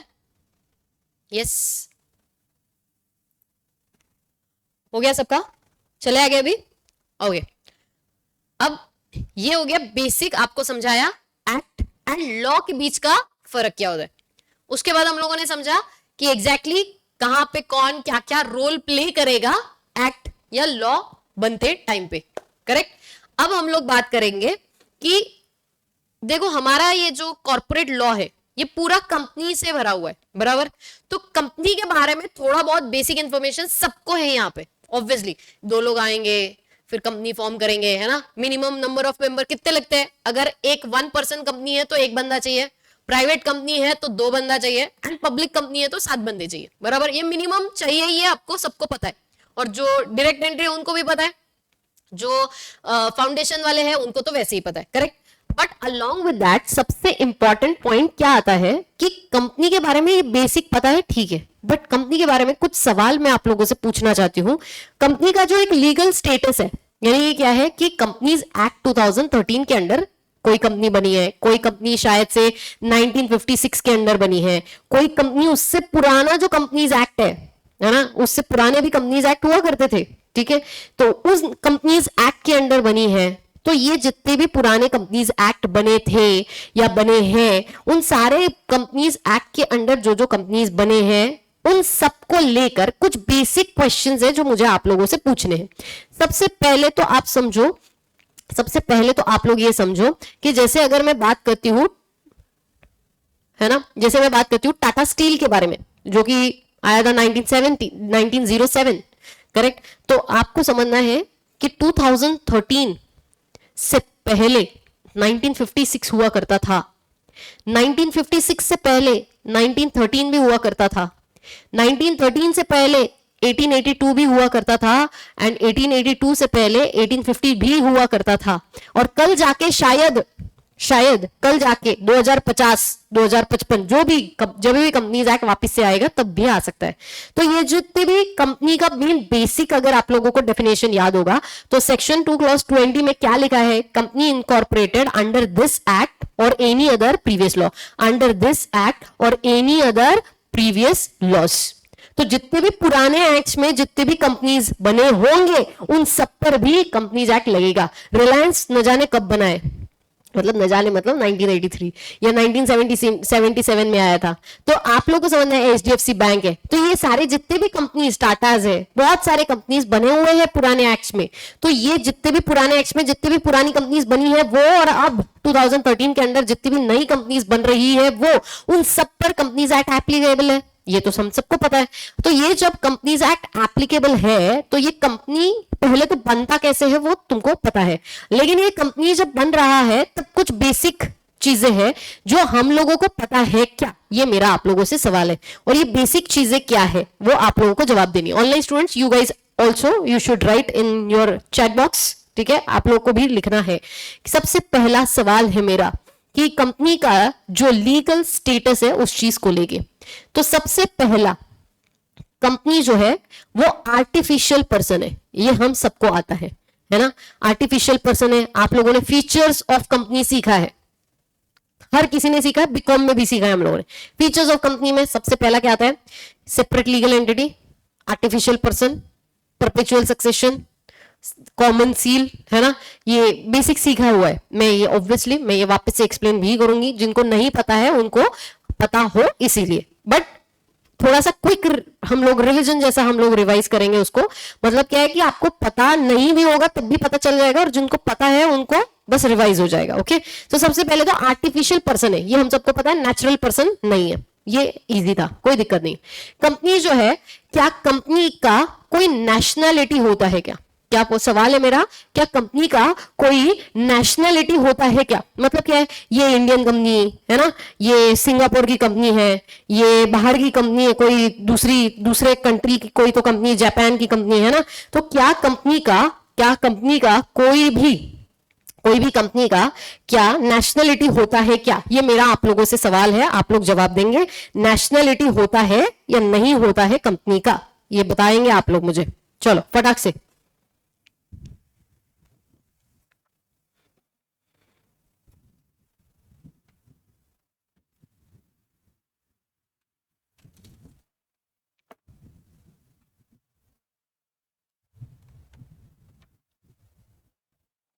क्या कंपनी का नेशनैलिटी होता है क्या? बताओ, हाँ या ना? वेरी गुड, क्या बात है, यस। क्यों होता है रे? क्योंकि इंडियन कंपनी है, बाहर की कंपनी, फॉरेन कंपनी, थाईलैंड की कंपनी, सिंगापुर की कंपनी, रशिया की कंपनी, चाइना की कंपनी, नेशनलिटी तो है उसका। नेशनलिटी किस बेसिस पे डिसाइड होगा? जहां पे उसका इनकॉर्पोरेशन होगा। नेशनलिटी किस बेसिस पे डिसाइड होगा? जहां पर भी वो कंपनी इनकॉर्पोरेट होगी उसके बेसिस पे उसका नेशनलिटी डिसाइड होगा। सिंपल। अगला सवाल, क्या कंपनी रेसिडेंट बन सकती है क्या? क्या कंपनी रेसिडेंट बन सकती है क्या? The answer is yes. Correct. ये बहुत जगहों पे आप लोग देखोगे, यस कंपनी रेसिडेंट हो सकती है। Resident company, non resident company, ये आपको आएगा, इनकम टैक्स में भी आएगा। बेसिक अंडरस्टैंडिंग इनकम टैक्स में आप लोग लोगे, एंड अलोंग विद दैट जब हम लोगों का ये कॉन्सेप्ट आएगा इनकॉर्पोरेशन ऑफ कंपनी, तब मैं एक्सप्लेन करूंगी। ओके। अगला पॉइंट, क्या कंपनी सिटीजन हो सकता है क्या? ये थोड़ा सा ट्रिकी है, ध्यान से समझना। क्या कंपनी सिटीजनशिप रख सकता है या नहीं? जैसे हम लोगों के पास इंडियन सिटीजनशिप है, करेक्ट। या जैसे बहुत सारे लोगों के पास 2 कंट्रीज का भी सिटीजनशिप होता है। जैसे यूएस में आप लोग 10 साल से ज्यादा रह रहे हो तो आपको ग्रीन कार्ड मिलता है ना। या उधर का अगर बाय लॉ अगर आप लोग बहुत सालों तक है, जैसे बहुत सारे हमारे आसपास के लोग यूएस में सेटल हो चुके हैं, तो उन लोगों के पास उधर का भी नेशनलिटी का मतलब सिटीजनशिप का सर्टिफिकेट है या कार्ड है, और इधर का भी है। तो सिटीजनशिप जो होता है, सिटीजनशिप एंड रेसिडेंटशिप में फर्क होता है। ओके। सिटीजनशिप मतलब या तो आपको बाय बर्थ मिलेगा या तो बाय लॉ मिलेगा। बर्थ आया तो बात ही खत्म, बेस्ट है, तुमको सिटीजनशिप मिल जाता है, या तो फिर बाय लॉ मिलता है। लेकिन क्या कंपनी को सिटीजनशिप मिल सकता है या नहीं मिल सकता, ये मेरा आप लोगों से सवाल है। ठीक है। तो अब जितना क्विकली आप लोगों ने नेशनलिटी पे रिएक्ट किया, रेसिडेंटशिप पे रिएक्ट किया, वैसे सिटीजनशिप होगा या नहीं होगा? कुछ बच्चे बोल रहे हैं हाँ, कुछ बच्चे बोल रहे हैं ना। करेक्ट है, हाँ ना। कुछ लोगों का तो हाँ ना ही समझ नहीं आता मुझे, है ना। कुछ बच्चों का जो ना होता है और जो हाँ होता है वो इतना ट्रिकी होता है कि आपको जो समझना है मैडम आप समझ लो, है ना। तो ये जो हाँ ना वाला पॉइंट है, ये थोड़ा सा ध्यान से समझो। क्यों स्पेसिफिकली मेंशन कर रही हूं? क्योंकि ये केस लॉ का नाम आप लोगों ने शायद सुना होगा, लेकिन इतना डिटेल में कभी पढ़ा नहीं होगा। और ये केस है तुम्हारा state of trading corporation versus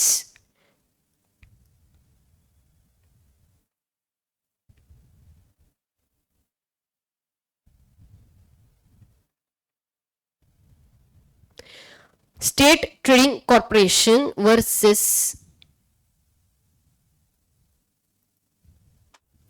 commissioner tax officer.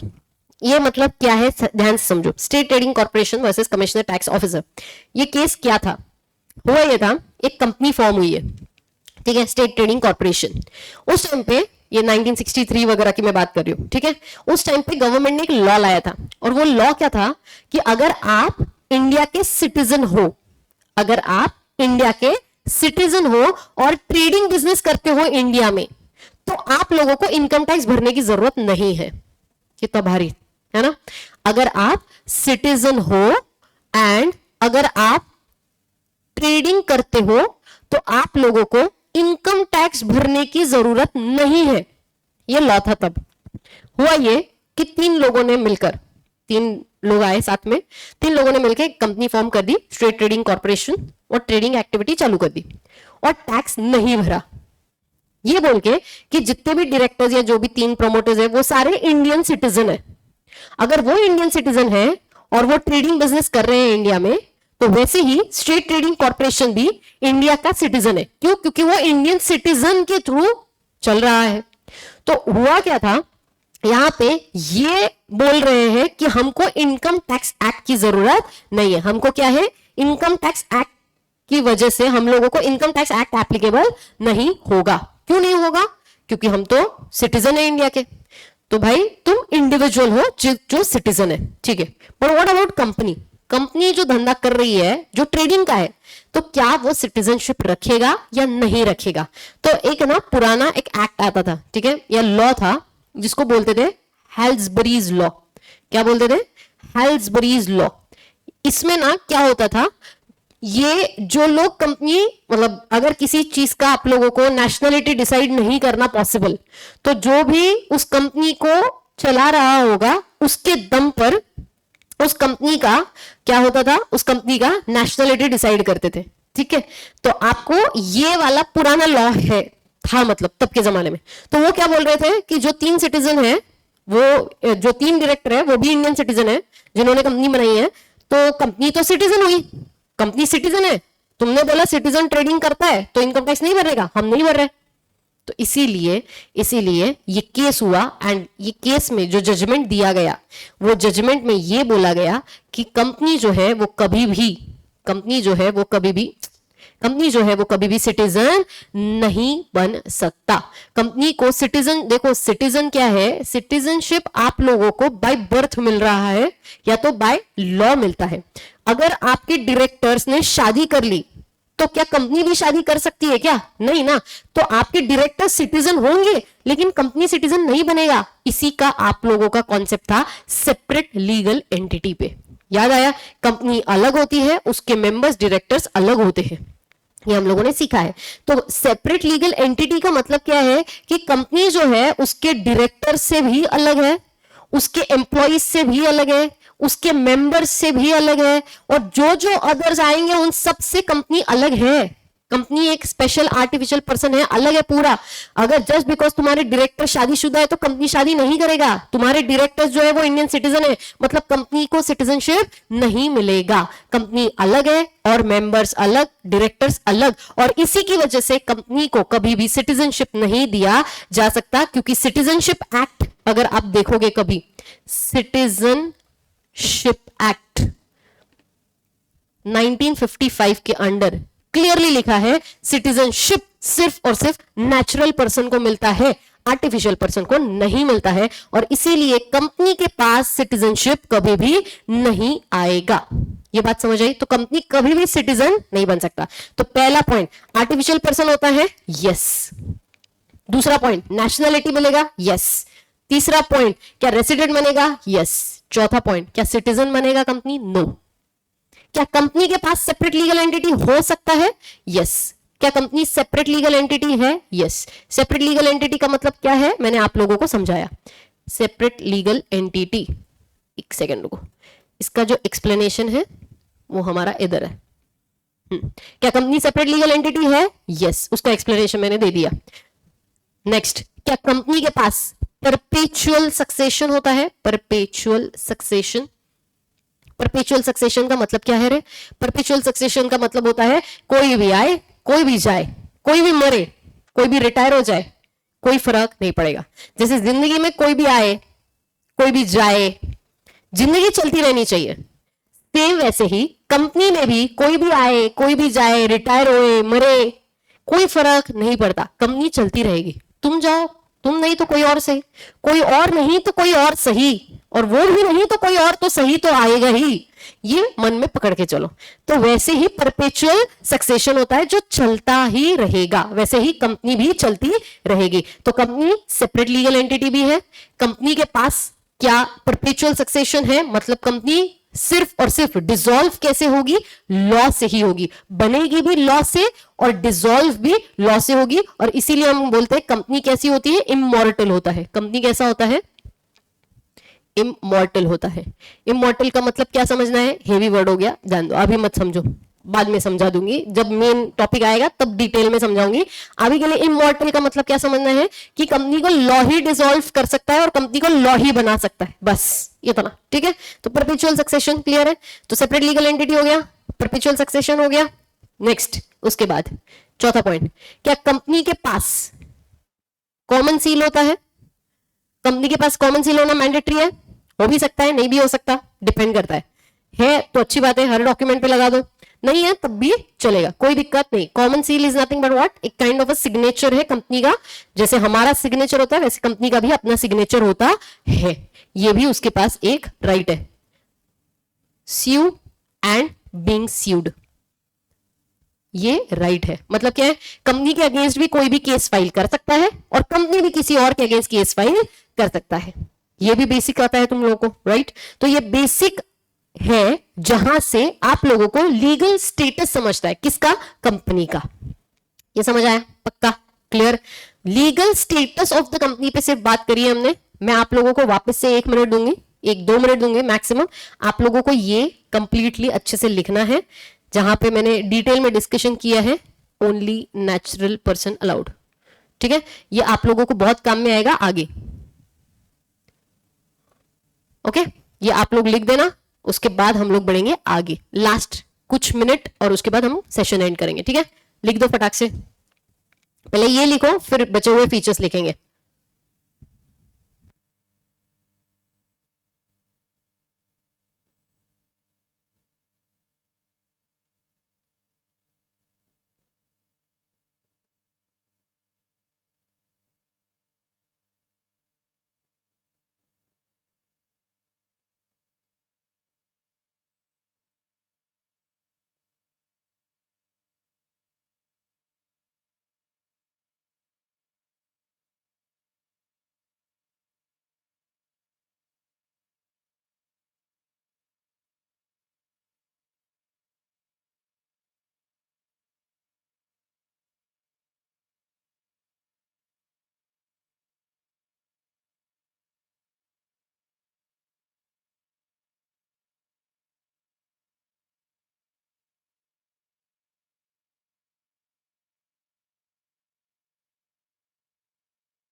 Done,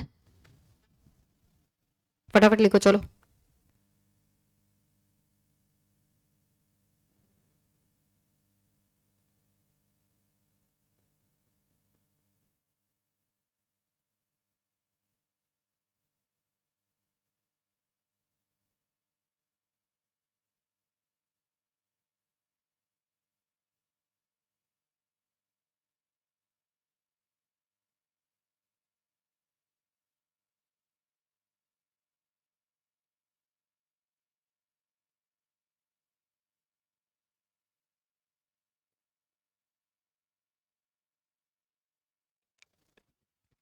done, ये लिख दिया।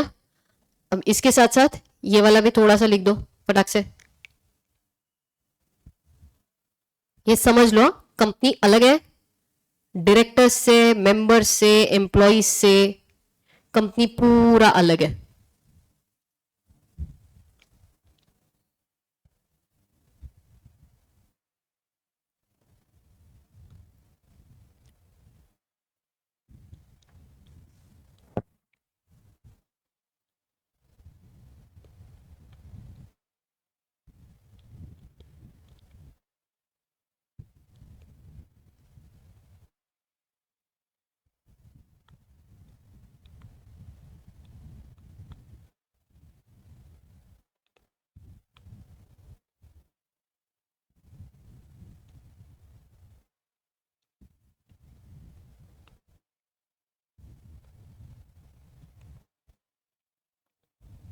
डन, चल ठीक है, ये हो गया। अब ये जो भी डिसीजन दिया गया था वो दिया था चीफ जस्टिस ने, नहीं, ये दिया था जो जज थे उस टाइम के, उन्होंने दिया था, हिदायतुल्लाह खान करके थे, उन्होंने ये जजमेंट दिया था कि कंपनी जो है वो सिटीजन नहीं बन सकता। जो नॉर्मल इंडिविजुअल है उन लोगों के लिए लॉ है दैट कोई भी जो भी इंडल्ज है, मतलब जो इन्वॉल्व है ट्रेडिंग एक्टिविटी में, वो ट्रेडिंग एक्टिविटी कर रहे हैं इसलिए उनको इनकम टैक्स नहीं लगेगा। तो ऐसा करके एक केस हुआ था जहां पे डिसीजन आया था क्लियरली। इससे आप लोगों को legal status of the company पता चला है अभी। अभी मैंने कंपनी शब्द पर सिर्फ बात करना स्टार्ट किया है। ठीक है, अभी इसके बाद, ये शब्द के बाद कल के लेक्चर में हम लोग वापस से same word that is company उस पर और थोड़ा सा डिस्कशन करेंगे एंड देन आप लोगों का मेन कल से अब सिलेबस स्टार्ट होगा। ये बेसिक आप लोगों को बहुत बार आगे रेफरेंस लगेगा, तो ऐसा नहीं कि आज पढ़ लिया और भूल गए तो चलेगा, नहीं, ये रेफरेंस मैं बहुत जगह पे दूंगी जिससे आप लोगों को कॉन्सेप्ट की क्लैरिटी और आएगा। ठीक है, और ज्यादा कॉन्सेप्ट क्लैरिफिकेशन के लिए आप लोगों को ये कॉन्सेप्ट्स को याद रखना जरूरी है। ठीक है, क्लियर है, डन, ऑल राइट। तो यूट्यूब वाले अगर जब ये लेक्चर यूट्यूब पे जाए तो प्लीज मेक श्योर कि आप लोग इस वीडियो को देखें, लाइक करें, शेयर करें बहुत सारे स्टूडेंट्स के साथ। एंड आई नो कि ये जो लेक्चर है ये सिर्फ ऐसा नहीं है कि भले मैंने सीए इंटर स्टूडेंट्स के लिए ये सारा लेक्चर है, बट ऐसा नहीं है। अगर आप सीएस हो, अगर आप सीए में कोर्स कर रहे हो, कोई फर्क नहीं पड़ रहा, आप वो लेक्चर, इवन एलएलएम एलएलबी, वो भी स्टूडेंट्स जो है जो बेसिक कंपनी समझना चाहते हैं, या नॉर्मल लेमैन भी ये लेक्चर समझ सकता है, क्योंकि आप लोगों को ये सारी चीजें काम में आएंगी जब भी आप लोगों को कंपनी बनाने के बारे में सोचना होगा तब। ठीक है, तो that's it for the day, will meet tomorrow, till then take care, bye bye and keep studying and please make sure that stay happy. ठीक है, इतना लोड मत लेना जिंदगी में कि न जाने जिंदगी में कितना हैवी कुछ तो हो रहा है हमारे साथ, ऐसा सोच के नहीं चलना है। ठीक है, stay happy, take care, bye bye, God bless you all.